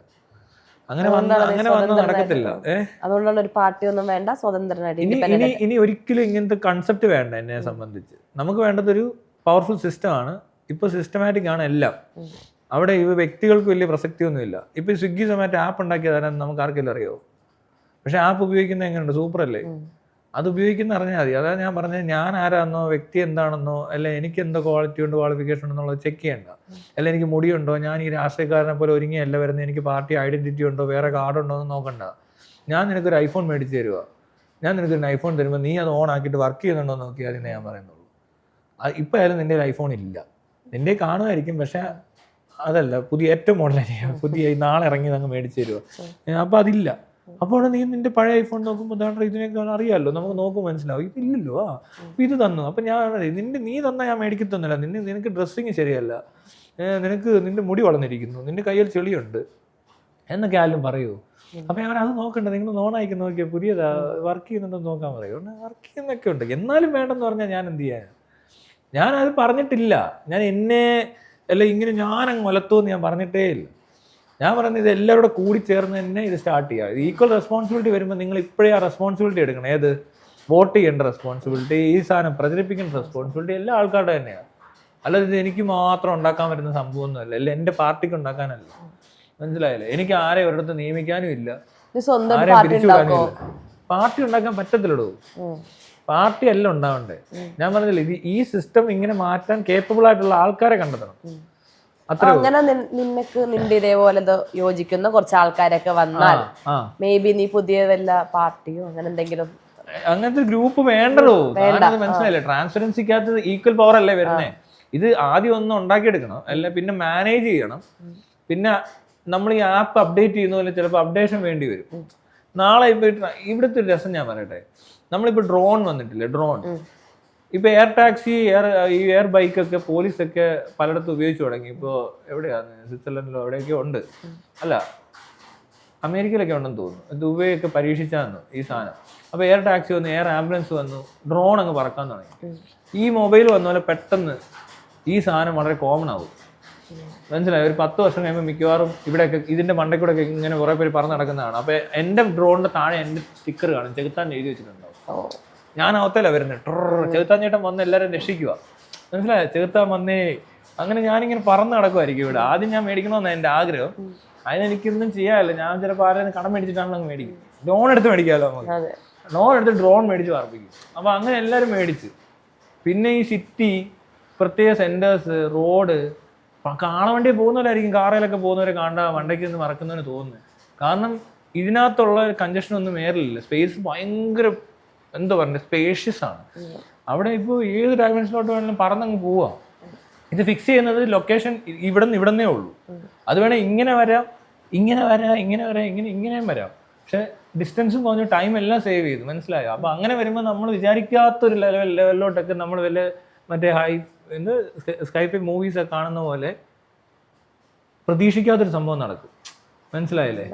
അങ്ങനെ മാറ്റം വന്നാൽ നീ എന്ത് ചെയ്യും? അപ്പോൾ നമ്മുടെ സിസ്റ്റം അപ്ഗ്രേഡ് ചെയ്യുകയോ ചെയ്യണ്ടേ? അല്ല അന്ന് അത് വെച്ചുകൊണ്ടിരിക്കാൻ പറ്റത്തില്ല. അപ്പോൾ അന്ന് വേറൊരാൾ വരും, ആൾ പറയും ഇനി മുതൽ ട്രാൻസ്പോർട്ടേഷൻ്റെ സ്പീഡ് അനുസരിച്ചിട്ട് വേണം ഇനി സിസ്റ്റം മാറ്റാൻ, അല്ലാതെ ഈ കത്ത് വരത്തില്ല. ഇപ്പം നമ്മൾ പറയുന്നത് എന്താ, പേപ്പറിനകത്തും ഇതിനകത്തുള്ള സംഭവം മാറ്റിയിട്ട് മെയിലിലോട്ടും ആപ്പിലോട്ടും ഒക്കെ വരുത്തണമെന്നല്ല. പേപ്പർ മൂവ് ചെയ്യാൻ വേണമെങ്കിൽ ഒരു ഹാർഡ് കോപ്പി വേണം സേവ് ചെയ്യാൻ വേണ്ടിയിട്ട് മൂവ് ചെയ്യാം. ഇപ്പോൾ ബർത്ത് സർട്ടിഫിക്കറ്റ്, അത് ഞാൻ നേരത്തെ ഒത്തിരി ഇൻ്റർവ്യൂലൊക്കെ പറഞ്ഞിട്ടുള്ള ബർത്ത് സർട്ടിഫിക്കറ്റ് തന്നെ ആശുപത്രിയിൽ അപ്ഡേറ്റ് ചെയ്യുക ആപ്പിനകത്തോട്ട്. ഒരു ഡോക്ടർ അല്ല അവിടുത്തെ ഇൻചാർജ് PR ആര് വേണേ ആയിക്കോട്ടെ, അപ്പോൾ തന്നെ അപ്പൻ്റെ അമ്മയുടെ മൊബൈലിൽ ആ നോട്ടിഫിക്കേഷൻ ചെല്ലും, ഇത് നിങ്ങളുടെ കുട്ടിയാണ്, ഇന്ന സമയത്ത് ജനിച്ച കുട്ടിയാണ്, കുട്ടിക്ക് തൽക്കാലം ഒരു നമ്പറൊക്കെ ഉള്ളൂ, ആധാർ കാർഡിൻ്റെ നമ്പറും അല്ല അച്ഛൻ്റെ അമ്മയുടെയും കൂടെ കൂട്ടി എന്തോ ഒരു അക്ഷരം കൂടെ വെച്ച് കഴിഞ്ഞാൽ കൊച്ചിൻ്റെ പേര് ഒരു യുണീക്ക് നമ്പർ. അത് കഴിഞ്ഞിട്ട് കുറച്ച് ദിവസം കഴിയുമ്പോൾ ഇവരുടെ പേരിടേണ്ട സമയത്തും കിട്ടുമോ, അല്ല അന്നേ പേരിടാൻ പറ്റുന്നവരെ അന്ന് ഇടാം. അപ്പോൾ അവരൊരു സമയമാകുമ്പോൾ അവർക്ക് ഇങ്ങനെ മെസ്സേജ് ഇത് അപ്ഡേറ്റ് വരും, കുട്ടിയുടെ പേരിടണം, അച്ഛനും അമ്മയ്ക്കും വന്നു. അവർ രണ്ടുപേരും ഒരേ പേര് ടൈപ്പ് ചെയ്താൽ അത് അക്സെപ്റ്റ് ചെയ്യും. എന്നിട്ടൊരു OTP വിടും, കൺഫേം ചെയ്താൽ മതി. അവിടെ വെച്ചാൽ സർട്ടിഫിക്കറ്റ് കഴിഞ്ഞു, അത്രയേ ഉള്ളൂ. അല്ലാതെ ഇതിന് ഓരോരുത്തരും നടക്കുന്നതാണ് ഇങ്ങനെ. അതില്ല, ഇതില്ല, ഇതെവിടെ പോയി, ഇത് അന്നേ കിട്ടണ്ടേ. ആശുപത്രിയിൽ പോയി ചോദിച്ചപ്പോൾ എൻ്റെ ഒരു കൂട്ടുകാരന് പറ്റിയാന്നേ. അവരിങ്ങനെ കുറച്ച് നടക്കുന്ന ഞാൻ നോക്കിയപ്പോൾ ഞാൻ ബർത്ത് സർട്ടിഫിക്കറ്റ് ഇത്രയും പണിയുണ്ട്, എനിക്കിത് ഉണ്ടോയെന്ന് പോലും അറിയത്തില്ല. ഞാൻ ജനിച്ചിട്ടില്ലെന്നൊക്കെ പറഞ്ഞ് നമ്മൾ ആകെ കുഴഞ്ഞു പോകും. മനസ്സിലായോ? പക്ഷെ അത് എന്തുകൊണ്ടാണെന്ന് വെച്ചാൽ അവിടെ അത്രയും ഫാസ്റ്റായിട്ട് ചെയ്യാൻ പറ്റുന്നുണ്ട്. ഇതിന് സ്പീഡ് വേണമെന്ന് പറഞ്ഞതിൻ്റെ കാര്യം എന്താണെന്നറിയോ? എന്നോ ഉണ്ടാക്കിയ ഇത് കോൺസ്റ്റിറ്റ്യൂഷൻ അടക്കം അന്ന് ഈ സ്പീഡില്ല, ഒന്നിനും കമ്മ്യൂണിക്കേഷൻ ഈ സ്പീഡില്ല, ട്രാൻസ്പോർട്ടേഷൻ ഈ സ്പീഡില്ല. മനസ്സിലായോ? ഈ സ്പീഡ് കൂടിയപ്പോൾ അതിൻ്റെ സ്പീഡ് കൂടുന്നില്ല, അല്ലെങ്കിൽ അതിനെ സ്ലോ ആക്കുന്ന ഒരുപാട് സാധനങ്ങൾ ഇവിടെ ഇരിപ്പുണ്ട്. ആ സ്പീഡ് നോക്കണം നമ്മൾ, എവിടെയാണ് തടയുന്നത്, എവിടെയാണ് നമ്മുടെ ലിമിറ്റേഷൻസ്, അതിനെ ഓവർകം ചെയ്തേ പറ്റത്തുള്ളൂ. മനസ്സിലായോ? അത് നടക്കുന്നില്ലെന്നാണ് ഞാൻ പറയുന്നത്. അപ്പോൾ എന്തോ ഈ പറയുന്നത്, ഞാനിപ്പോൾ പറഞ്ഞ് മുന്നോട്ട് നോക്കുമ്പോൾ നാളെ ആ സെറ്റപ്പ് വരുമ്പോൾ നമ്മൾ എന്ത് ചെയ്യണം, അതിൻ്റെ സ്പീഡിനനുസരിച്ച് വേറൊരാൾക്ക് മാറ്റാൻ പറ്റുമ്പോൾ അത് മാറ്റുക ചെയ്യും. അപ്പോൾ സിസ്റ്റം അപ്ഡേറ്റ് ചെയ്ത് ഒരു ഫോണിൽ വീണ്ടും ചെയ്യും, അപ്ഡേറ്റ് ചെയ്യും. ഉടനെ നിൽക്കുമ്പോൾ ഉടനെ അപ്ഡേറ്റ് ചെയ്യും. അപ്ഡേറ്റ് ചെയ്യാൻ ചോദിക്കത്തില്ല കേട്ടോ, കാരണം ഇത് ഗവൺമെൻറ്റാണ്. നമ്മൾ തന്നെ അങ്ങ് അപ്ഡേറ്റ് ചെയ്യും. അവരൊന്നും അറിയണ്ട, തന്നെ സിസ്റ്റം അപ്ഡേറ്റ് ചെയ്ത് നമ്മൾ നോക്കുമ്പോൾ എല്ലാം നടക്കുന്നുണ്ട് സംഭവം. ഇപ്പൊ റീസെന്റ് ആയിട്ടൊരു വിവാദം ഉണ്ടായില്ലേന, അതായത് വിഷുവിന് ശ്രീകൃഷ്ണൻ മന്തി കഴിക്കുന്ന ഒരു പോസ്റ്റർ ഉണ്ടായിരുന്നു. അതിനെങ്ങനെയാണ് നീ നോക്കിക്കാണുന്നത്? ശ്രീകൃഷ്ണൻ മന്തി കഴിക്കുന്നു, ചിക്കൻ മന്തി. അത് കണ്ടപ്പോൾ എനിക്ക് തോന്നിയത് അവർ അറസ്റ്റൊക്കെ നടത്തി. അതിൻ്റെ ഓണറെ അറസ്റ്റ് ചെയ്തെന്നാണ് പറയുന്നത്. അത് അറസ്റ്റ് ചെയ്യാനൊന്നുള്ളതില്ല. അവിടെ അവരെ ഫോൺ ചെയ്തിട്ട് പറയണം ആ പോസ്റ്റർ മൂവ് ചെയ്യുക, ഇനി മേലാൽ ഇങ്ങനത്തെ പോസ്റ്റ് ഇടരുത്, അത് ചിലപ്പോൾ വല്ല റിലീജിയസ് സെൻറ്റിമെൻറ്റ്സിനെയൊക്കെ ബുദ്ധിമുട്ടിക്കുന്ന കാര്യമാണ് എന്ന് പറഞ്ഞങ്ങ് വിട്ടേക്കണം. അതിന് അത്രയും പ്രസക്തിയെ കൊടുക്കേണ്ട ആവശ്യമുള്ളൂ. അല്ലെങ്കിൽ അറസ്റ്റ് എന്നൊക്കെ പറയുമ്പോൾ അതൊരു ലീഗൽ പ്രൊസീജിയറിലോട്ട് കൊണ്ടുപോകുന്നു, പോലീസുകാർ മെനക്കെട്ടണം എഴുതണം, അതിനുള്ള ഇല്ല. ഏതോ ചിക്കൻ മന്തി, അതിന് അത്രയും എന്താ പറയണ്ടേ, സില്ലിയായിട്ടൊക്കെ അങ്ങ് ഡീൽ ചെയ്യണം. ഇമ്മാര് പണി കാണിച്ച വലിയ അറ്റൻഷൻ ഒന്നും കൊടുക്കരുത്. ഒരു വാർത്തയാകാൻ പോകുന്നില്ല. എന്താ, ഒരു പോലീസ് സ്റ്റേഷനിൽ നിന്ന് ഒരു SI വിളിച്ച് പറഞ്ഞാൽ അവൻ പോസ്റ്റ് മാറ്റും, അതുടനെ എടുത്ത് വാർത്തയിലൊക്കെ ഇട്ട്, ഓ ഇവിടെ ഭയങ്കര എന്തോ വലിയ പ്രശ്നം നടന്നു, എന്തോ ചിക്കൻ മന്തി ആ ഒരു എന്തോ പടം വെച്ചെന്നല്ലേ ഉള്ളൂ. കൃഷ്ണൻ കഴിക്കുന്ന പോലെ വെച്ചെന്ന് പറഞ്ഞാൽ ആ ഫോട്ടോ പോസ്റ്ററിന് അതിൽ കൂടുതൽ വലിയ വാല്യൂ ഒന്നും കൊടുക്കേണ്ട ഒരാവശ്യവും ഇല്ല. എനിക്കിതുപോലെ ഒരു പ്രശ്നം ഉണ്ടായതാണ് ഈസ്റ്റർ. എന്താണെന്ന് വെച്ചാൽ കൊറോണ സമയത്ത്, ലോക്ക്ഡൗൺ സമയത്ത് ഞാൻ ഈസ്റ്ററിന് ഒരു പോസ്റ്റ് ഇട്ടു. ഞാനിങ്ങനെ കുരിശേ കിടക്കുന്ന യേശുവിൻ്റെ തല വെട്ടിയിട്ട് ഞാൻ എനിക്ക് കൂളിംഗ് ഗ്ലാസ് വെച്ചിട്ട് ഇങ്ങനെ കിടക്കുന്നത് എന്തൊരു പോസ്റ്ററായിട്ട്. അതുകൂടാതെ വേറൊരു പയ്യൻ, അവൻ എവിടെ ഇരുന്നുകൊണ്ട് ഒരു പെണ്ണ്, അത് ഡൗൺലോഡാണ്, അതിനകത്ത് എന്തിനാ കേസ് എടുത്തെന്ന് എനിക്കറിയത്തില്ല, അവനെ അറസ്റ്റ് ചെയ്തുകൊണ്ട് പോയി, എന്നെ അറസ്റ്റ് ചെയ്യുമെന്ന് പറഞ്ഞ് ഭയങ്കര പരിപാടിയൊക്കെ നടത്തി ഇവരെല്ലാം കൊടുക്കുന്നത്. അങ്ങനെ അതൊക്കെയാണ് മീഡിയയിൽ ഇത് വാർത്തയാകുമ്പോൾ ഉള്ള പ്രശ്നം എന്ന് വെച്ചാൽ, ചില കാര്യങ്ങൾ വാർത്തയാക്കുന്നതിലും അതിനുള്ള പ്രസക്തിയില്ല. ഈ ആക്ഷനകത്ത് ആർക്കും പ്രത്യേകിച്ച് സാമ്പത്തിക നഷ്ടം, എന്താ പറയുക, മറ്റേ മരിച്ചൊന്നും പോയിട്ടില്ല, പെട്ടെന്ന് കിട്ടുന്നില്ല. അതല്ല ജീവനെന്ന് മറ്റവരല്ലേ. ഇതല്ലാതെ മാനഹാനിയും പണനഷ്ടവും ഒന്നും ഉണ്ടായിട്ടില്ല. ആകെ ഉള്ളത് ഇതൊക്കെ കേട്ട് കഴിഞ്ഞാൽ കുറച്ച് പേർക്ക് പിരിവെട്ടുകയോ വല്ല ചിന്തിക്കുകയൊക്കെ ചെയ്യും. അങ്ങനത്തെ സാധനങ്ങളൊന്നും അത്ര വലിയ കൺസിഡറേഷൻ കൊടുക്കേണ്ട ആവശ്യമില്ല. ഇതിന്റെ കേസ് എടുത്ത് നോക്കിയാൽ അതിനു വേണ്ടി ഇത്രയും പ്രൊസീജിയർ പോലീസുകാർക്ക് ഇതൊക്കെയാണോ? ഇവിടെ എന്തോരം ക്രൈം നടക്കുന്നുണ്ടെന്നറിയോ? വെബ്സൈറ്റ് കയറി നോക്കണം. കേരള പോലീസിന്റെ വെബ്സൈറ്റിലോട്ട് കയറി കഴിഞ്ഞാൽ ക്രിമിനൽ കേസുകളുടെ എണ്ണം നോക്കിയാൽ ലക്ഷങ്ങൾ കഴിഞ്ഞ് കാണും. മിസ്സിംഗ് കേസസും അത്രയും തന്നെ ഉണ്ട്. ഒരു മാസം 6 പേരൊക്കെ വെച്ച് കാണാതാകുന്ന കണക്കാണ് വരുന്നത്. ഇതൊന്നും അല്ല പ്രശ്നം. അവിടെ അടുത്തും ചിക്കൻ മഞ്ഞയുടെ പോസ്റ്റർ ഇട്ടുന്ന വിഷുവിനിട്ട എന്തോ അതിനടുത്ത് റിമൂവ് ചെയ്തേക്ക് എന്ന് പറയണം. അല്ല, അത് വാർത്തയാക്കാൻ സമ്മതിക്കരുത്. മനസ്സിലാവുന്നുണ്ടോ? ആ വാർത്തയ്ക്ക് അതിനൊരു കുഴപ്പമുണ്ട്. അത് ട്രിഗർ ചെയ്യത്തേ ഉള്ളൂ ആൾക്കാർ.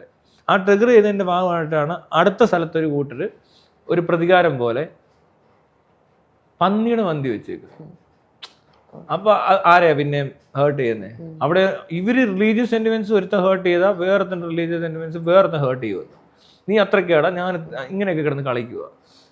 ഇത് ചെറിയ സാധനമാണ് പറയുമ്പോൾ, മനസ്സിലായി. പക്ഷെ അതിനകത്തുനിന്ന് പിന്നെയും ഈ ആളുകൾ തമ്മിലുള്ള അകൽച്ച, ഇമാതിരി ഒരു ഹെയ്റ്റ്, ഇതൊക്കെ ഈ സാധനം ഉണ്ടല്ലോ, ഈ പറഞ്ഞ ആദ്യത്തെ ചിക്കനെ അങ്ങ് ഒതുക്കുക എന്ന് വിചാരിക്കുക. മീഡിയ അറ്റൻഷനെ കൊടുക്കരുത്. അപ്പോൾ ഈ പോർക്ക് വരത്തില്ല, പോർക്ക് അറിയത്തില്ല. വെറുതെ ഒരു പന്നിയെ കൊന്നു, അല്ല പന്നിയല്ലേ ചത്ത് കൊല്ലുമല്ലോ ഡെയിലി, എന്നാലും അതിനെ വെറുതെ പബ്ലിക്കിൽ കൊണ്ട് നാട്ടിക്കണ്ട. ഇതുപോലെ അവിടെ നിന്ന് ഇവിടെ നിന്നുള്ള ഒരു കോൺട്രവേഴ്സി വരത്തില്ല. ആദ്യത്തെ തന്നെ തീർക്കണം, അത് അവിടെ വെച്ച് തീർക്കണം. അതിനപ്പുറത്തോട്ട് മീഡിയക്കകത്ത് കയറാൻ പാടില്ല. വെറുതെ എടുത്ത് പോസ്റ്റ് ഇട്ടാൽ തന്നെ ഈ സൈബർ സെൽ എന്തിനായിരിക്കുന്നത്? ഇവരോട് ആരെങ്കിലും പറഞ്ഞാൽ ഇവർ അറിയത്തുള്ളൂ എന്നുള്ള പോലെ. ഇവിടുത്തെ ആ സിസ്റ്റത്തിന് ഒരു കുഴപ്പമുണ്ട്. ഇപ്പം ഞാൻ അന്ന് ബാലയുടെ ഇഷ്യൂ നടക്കുമ്പോൾ എൽസുവത്ത് എല്ലാ ദിവസവും വീഡിയോ ഇട്ടുകൊണ്ടിരിക്കുക. അവർ ഒരു അവരുടെ ബുദ്ധിമുട്ട് അനുഭവിച്ചതും ഒരു ഭയങ്കര ക്രൂവലായിട്ടുള്ള സാധനങ്ങൾ, ബ്രൂട്ടൽ സാധനങ്ങളൊക്കെ അവർ പറയുന്നുണ്ട്. അത് പറയുമ്പോൾ ഇവർ പറയുന്ന അവർ കംപ്ലൈൻ്റ് ആയിട്ട് രജിസ്റ്റർ ചെയ്ത് അവിടെ വന്ന് പറഞ്ഞ് പോലീസ് റിട്ടേൺ അതുപോലത്തെ ഒരു ഡോക്യുമെൻ്റ് വന്നാലേ അവർക്ക് എന്തെങ്കിലും ആക്ഷൻ എടുക്കാൻ പറ്റത്തുള്ളൂ.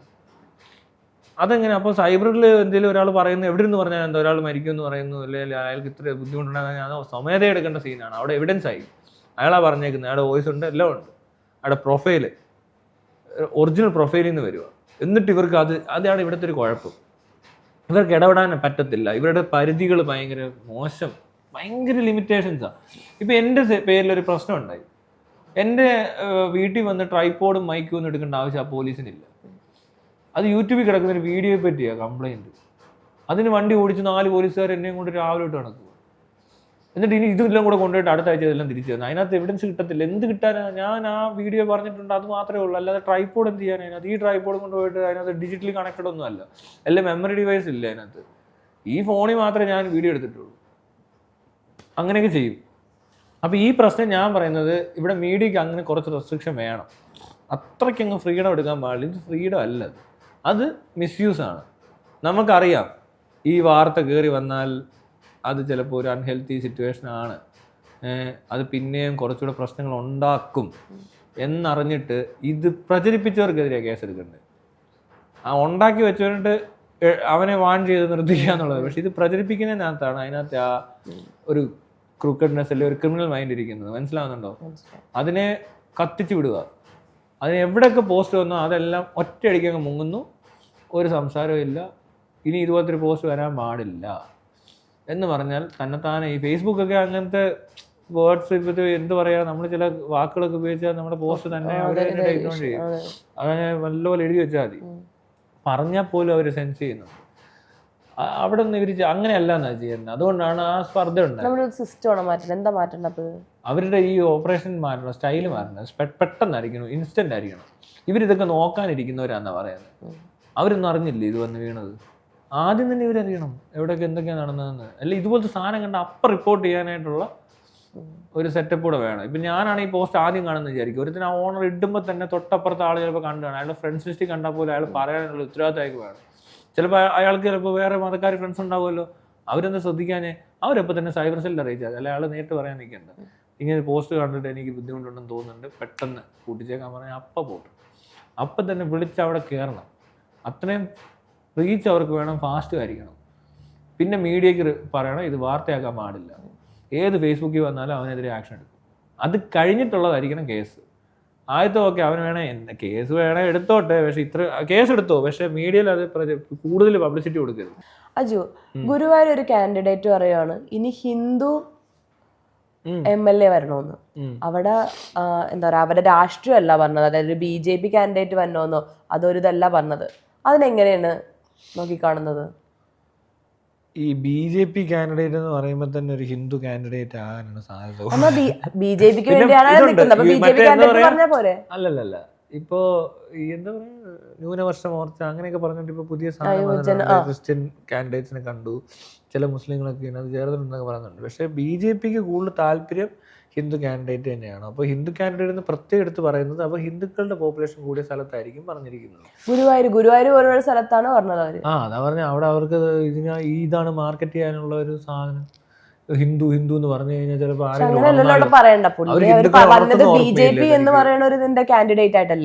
എടോ പണ്ട് BJPയുടെ പണി ഹിന്ദുക്കളെ ഉണർത്തുക, രാവിലെ വിളിച്ചെഴുന്നേൽപ്പിക്കുക, ചായ കുടിപ്പിക്കുക, ഇതുപോലെ എന്താ പറയുക ഇപ്പൊ ചാണകത്തിൽ പ്ലൂട്ടോണിയം ഉണ്ടെന്ന് പറയിക്കുക, അങ്ങനെ കുറെ സംഭവങ്ങൾ നടന്നിട്ടുണ്ട്.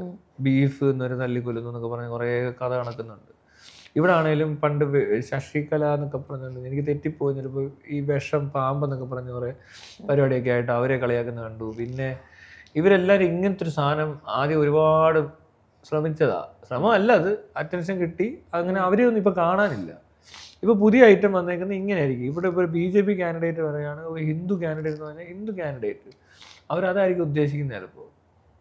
അല്ലാതെ വേറെ എന്ത് ചെയ്യാൻ പറ്റും? വേറെ എന്ത് പറഞ്ഞ് മാർക്കറ്റ് ചെയ്യും?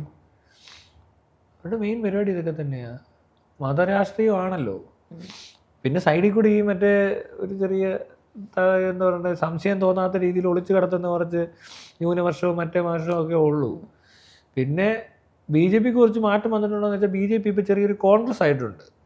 അങ്ങനെ ഒരു വ്യത്യാസം ഇപ്പോൾ കേരളത്തിലോട്ട് വന്നാലും വേറെ കാര്യമുണ്ട്, അത്രയും ആ നോർത്ത് ഇന്ത്യ നടക്കുന്ന തരത്തിലുള്ള പരിപാടി ഇവിടെ നടക്കത്തില്ലെന്ന് അവർക്ക് മനസ്സിലായി. അപ്പം അതുകൊണ്ട് തന്നെ ഇവിടെ ഇച്ചിരി ലൈറ്റാണ്. അതാണ് BJPയിൽ കേരളത്തിലുള്ള വ്യത്യാസം. ഇനി തമിഴ്നാട്ടിലോടൊക്കെ ചെന്നാൽ എന്താവുമെന്ന് അറിയത്തില്ല. പിന്നെ പറയുകയാണ്, പിന്നെ വേറെ സംഭവം നടന്നേക്കുന്നത് വെച്ചാൽ ഒരു വളരെ ഫേമസ് ആയിട്ടുള്ളൊരു മാധ്യമ പ്രവർത്തകയെ ഹൈജാക്ക് ചെയ്തു. അതായത് BJPയെ നല്ലപോലെ എതിർത്തുകൊണ്ടിരുന്നതും അല്ലെങ്കിൽ ഇവരുടെ രാഷ്ട്രീയത്തിനോട് വിരോധമുണ്ടെന്ന് തോന്നിപ്പിച്ചതുമായിട്ടുള്ള ഒരാളെ ഇവരിപ്പോൾ ഈ പ്രാവശ്യം നോക്കുമ്പോൾ അവരുടെ PR വർക്ക് ചെയ്യുന്നതായിട്ട് കാണപ്പെടുന്നു. അതുപോലെ തന്നെ ചില കാൻഡിഡേറ്റ്സ് അഖിൽമാരാറൊക്കെ കണ്ടിട്ടില്ലേ, BJP ഒരിക്കലും പോകത്തില്ല എന്ന് പറഞ്ഞിട്ട് അവനെ ഹൈജാക്ക് ചെയ്യുന്നു. ഇത് ഹൈജാക്ക് എന്ന് പറയാൻ കാര്യം എന്നാണെന്നറിയോ, ഇപ്പം പലരെയും നമ്മൾ നോക്കിക്കഴിഞ്ഞാൽ ഇവരൊക്കെ ഒരു എന്തോ പെയ്ഡ് ആർട്ടിസ്റ്റിനെ പോലെ അല്ലെങ്കിൽ എന്തോ ജോലി ദിവസക്കൂലിക്ക് പണിയെടുക്കുന്ന പോലെയൊക്കെ തോന്നും. മനസ്സിലായി, പറഞ്ഞിട്ടുണ്ട് ഇതൊക്കെ ചെയ്യണം, രാവിലെ ഇറങ്ങി ഇതൊക്കെ പറയും, ഇതൊക്കെ ചെയ്ത് ഇങ്ങനെ നടക്കുക, അല്ലാതെ അവർക്ക് പ്രത്യേകിച്ച് ഉദ്ദേശമൊന്നുമില്ല. ഇവരുടെയൊക്കെ സംസാരം ഇടപെടലൊക്കെ കണ്ടു കഴിഞ്ഞാൽ ദിവസക്കൂലിക്ക് പണിയെടുക്കുന്ന ആൾക്കാർ വന്നാൽ എങ്ങനെ ഇരിക്കും? അതുപോലെ ഒരു പണിയെടുക്കുന്ന പോലത്തെ ഒരു ഫീല്. മനസ്സിലായില്ലേ? ഇവർ ഇതുവരെ താല്പര്യമില്ലാത്ത ആണെന്ന് പറഞ്ഞത് മാറ്റി പറയുക, അതെങ്ങനെ പറ്റുന്നത്? അല്ലേ പിന്നെ ഇവർ പുതിയ എന്തെങ്കിലും പറയണതാണ്, അതൊന്നുമില്ല. ഇത് നേരെ ഞാൻ അങ്ങനെ പറയുള്ളൂ, എന്ത് ഇങ്ങനെയൊക്കെ ചോദിച്ചിട്ട് കൂളായിട്ട് ഇവിടെ കുറേ പേര് ഇവരെന്ത് ഈ BJP ആർക്ക് വേണമെങ്കിലും ചേരാവുന്ന പോലത്തെ ഒരു സാധനങ്ങളുണ്ട്. പിന്നെ നല്ല ഫണ്ടുണ്ട് ഇപ്പോൾ. അപ്പോൾ ഇത് ആർക്കൊക്കെ എന്തൊക്കെ കൊടുത്തിട്ട് എടുത്തുകൊണ്ട് പോകുന്നതെന്നോ മേടിക്കുന്നതെന്നോ ഇവന്മാർ തമ്മിലുള്ള ഡീൽ എന്താണെന്നോ നമുക്കറിയത്തില്ല. ചിലപ്പോൾ ഇവനൊരു ഒരു ഒരു ഒരു എംപ്ലോയി പോലെ വർക്ക് ചെയ്യുന്ന ആൾക്കാർ വരെ കാണാൻ സാധ്യതയുണ്ട്. അവരുടെ രീതിയെ വേറെയാണ്. മനസ്സിലായില്ലേ? പ്രത്യേകിച്ച് ഇപ്പോൾ കേരളത്തിൽ വരുമ്പോൾ പുതിയതായിട്ട് ആൾക്കാരെ റിക്രൂട്ട് ചെയ്യുന്നതായിരിക്കും. അല്ല ഇവരിങ്ങനെ ഇരുന്ന് സ്ക്രീൻ ചെയ്യുമായിരിക്കും, ഇങ്ങനെ നോക്കിയിട്ട് ഇവൻ എത്ര അവനെങ്ങനെയുണ്ട്, ഇവനുണ്ടോ, ഓക്കെ കൊള്ളാം, വിളിച്ചു നോക്കി വിളിക്കുന്നു, ഹലോ ഞങ്ങൾ ഇന്ന കമ്പനിയിൽ നിന്നാണ് വിളിക്കുന്നത്, താങ്കൾക്കൊരു വേക്കൻസി ഉണ്ട്, ഒരു കാൻഡിഡേറ്റ് ആയിട്ട് മത്സരിച്ചാൽ മതി, തൽക്കാലം ജയിച്ചില്ലെങ്കിലും ജയിച്ചാലും തോറ്റാലും ഞങ്ങൾക്ക് വലിയ പ്രശ്നമില്ല, അപ്പോൾ ഞങ്ങൾ പറയുന്ന കുറച്ച് കാര്യങ്ങൾ ഇവിടെ ചെയ്യണം, പറയണം എന്ന് പറഞ്ഞൊരുത്തിനെ ബുക്ക് ചെയ്താണെങ്കിലോ? അല്ലേ പിന്നെ ഇവരൊക്കെ ആരാ? ഈ പറഞ്ഞ ടീംസ് പലരും ഡോക്ടർ റോബിനെ കിടന്ന് ക്രിക്കറ്റ് കളിക്കുന്നൊക്കെ കാണിച്ച്, ഒരുത്തൻ ഷട്ടിൽ കളിക്കുന്നു, എന്തൊക്കെയോ ചെയ്യുക. ആ പെണ്ണിറങ്ങിയിട്ടാണെങ്കിൽ ഏതൊരു പെങ്കൊച്ച, അതിൻ്റെ പേരൊന്നും എനിക്കറിയത്തില്ല, എന്തുവാന്ന് അറിയത്തില്ല. ഈ ചക്ക വെട്ടുമ്പോൾ തക്കര താമര എന്നൊക്കെ പറഞ്ഞ ഒരാളെയൊക്കെ കണ്ടു, എല്ലായിടത്തും നടന്ന് എന്തോ കാണിക്കുന്നു. പിന്നെ വേറൊരു പുള്ളിക്കാർ ലോഡിങ്ങിനും അൺലോഡിങ്ങിനും ഒക്കെ മറ്റേ ട്രക്ക് എന്ത് പറയുന്ന ഈ പാണ്ടിലോറിയിലൊക്കെ വലിഞ്ഞു കയറി അതിൻ്റെ മണ്ടയ്ക്കൊന്നും എന്താണ്ടൊക്കെ പറയുന്നത് കണ്ടു. ഇങ്ങനത്തെ കുറേ സാധനങ്ങൾ ഇന്നേ വരെ കണ്ടിട്ടില്ലാത്ത തരം പരിപാടികളാണ് അവതരിപ്പിച്ചേക്കുന്നത്. അപ്പോൾ ഇവർക്ക് കുറേ ശ്രദ്ധ പിടിച്ചു പറ്റാൻ പറ്റിയിട്ടുണ്ട്. അല്ലാതെ പ്രത്യേകിച്ച് അവർ ഉദ്ദേശിക്കുന്നൊന്നുമില്ലെന്നാണ് എനിക്ക് തോന്നുന്നത്. കാരണം തൃക്കാക്കരെ കൊണ്ട് അഖിൽമാരാറെ നിർത്തിയിട്ട് വെറുതെ ഷോ, അവർക്ക് ജയിക്കത്തില്ലെന്നറിയാം. പക്ഷെ അവിടെ ഞാൻ പറഞ്ഞില്ല, ഒരു കാൻഡിഡേറ്റ് വ്യത്യസ്തനായിട്ട് തോന്നി അനുമാനി മാത്രമേ ഉള്ളൂ. അയാൾ മാത്രമേ ആ പാർട്ടിക്കകത്ത് വർക്ക് ചെയ്തിട്ട് മോഡി റൈറ്റ് ഹാൻഡാന്നൊക്കെ പറഞ്ഞിട്ടുള്ളൂ. മോഡി വേറെ ആരെയും ഇവിടെ പറഞ്ഞായിട്ട് ഞാൻ കേട്ടില്ല. അങ്ങനൊരു സാധനം കിട്ടിയിട്ടില്ല ഇവിടെ ആർക്കും. ബാക്കി പുതിയ ആൾക്കാരെല്ലാം വെറുതെ ഡമ്മി പീസ് പോലെ ചുമ്മാ കുറേ ഷോയും കുറേ പരസ്യമൊക്കെ അടിച്ചു വിടുന്ന പോലെ ഡാൻസും കളിച്ച് പാട്ടും പാടി എന്തോ ബിഗ് ബോസ് ആണ്, വേറൊരു കൂട്ടർ സിനിമയിലാണ്, എന്തൊക്കെയോ കാണിക്കുന്നു, അത്രേ ഉള്ളൂ. അല്ലാതെ അതിനകത്ത് വേറെ കാര്യമൊന്നുമില്ല. ഇവർ എല്ലായിടത്തും ഇതുപോലെ പല മന്ത്രിമാരെ വരെ വിലക്ക് മേടിച്ചിട്ടുണ്ടെന്നാണ് കേട്ടേക്കുന്നത്. അപ്പം അജു കുറേ കാര്യം പുതിയ അറിവാണ്. അതുപോലെ തന്നെ പുതിയൊരു ഇതിനകത്തോട്ട് വരികയും ചെയ്തല്ലോ. പിന്നെ പണ്ടത്തെ ചെകുത്താനിൽ നിന്നും വേറൊരു വേർഷനിലോട്ടാണ് ഇപ്പോൾ വന്നേക്കണം. അങ്ങനെ കുറച്ച് അറിവുകൾ തന്നതിന് വളരെ താങ്ക് യു.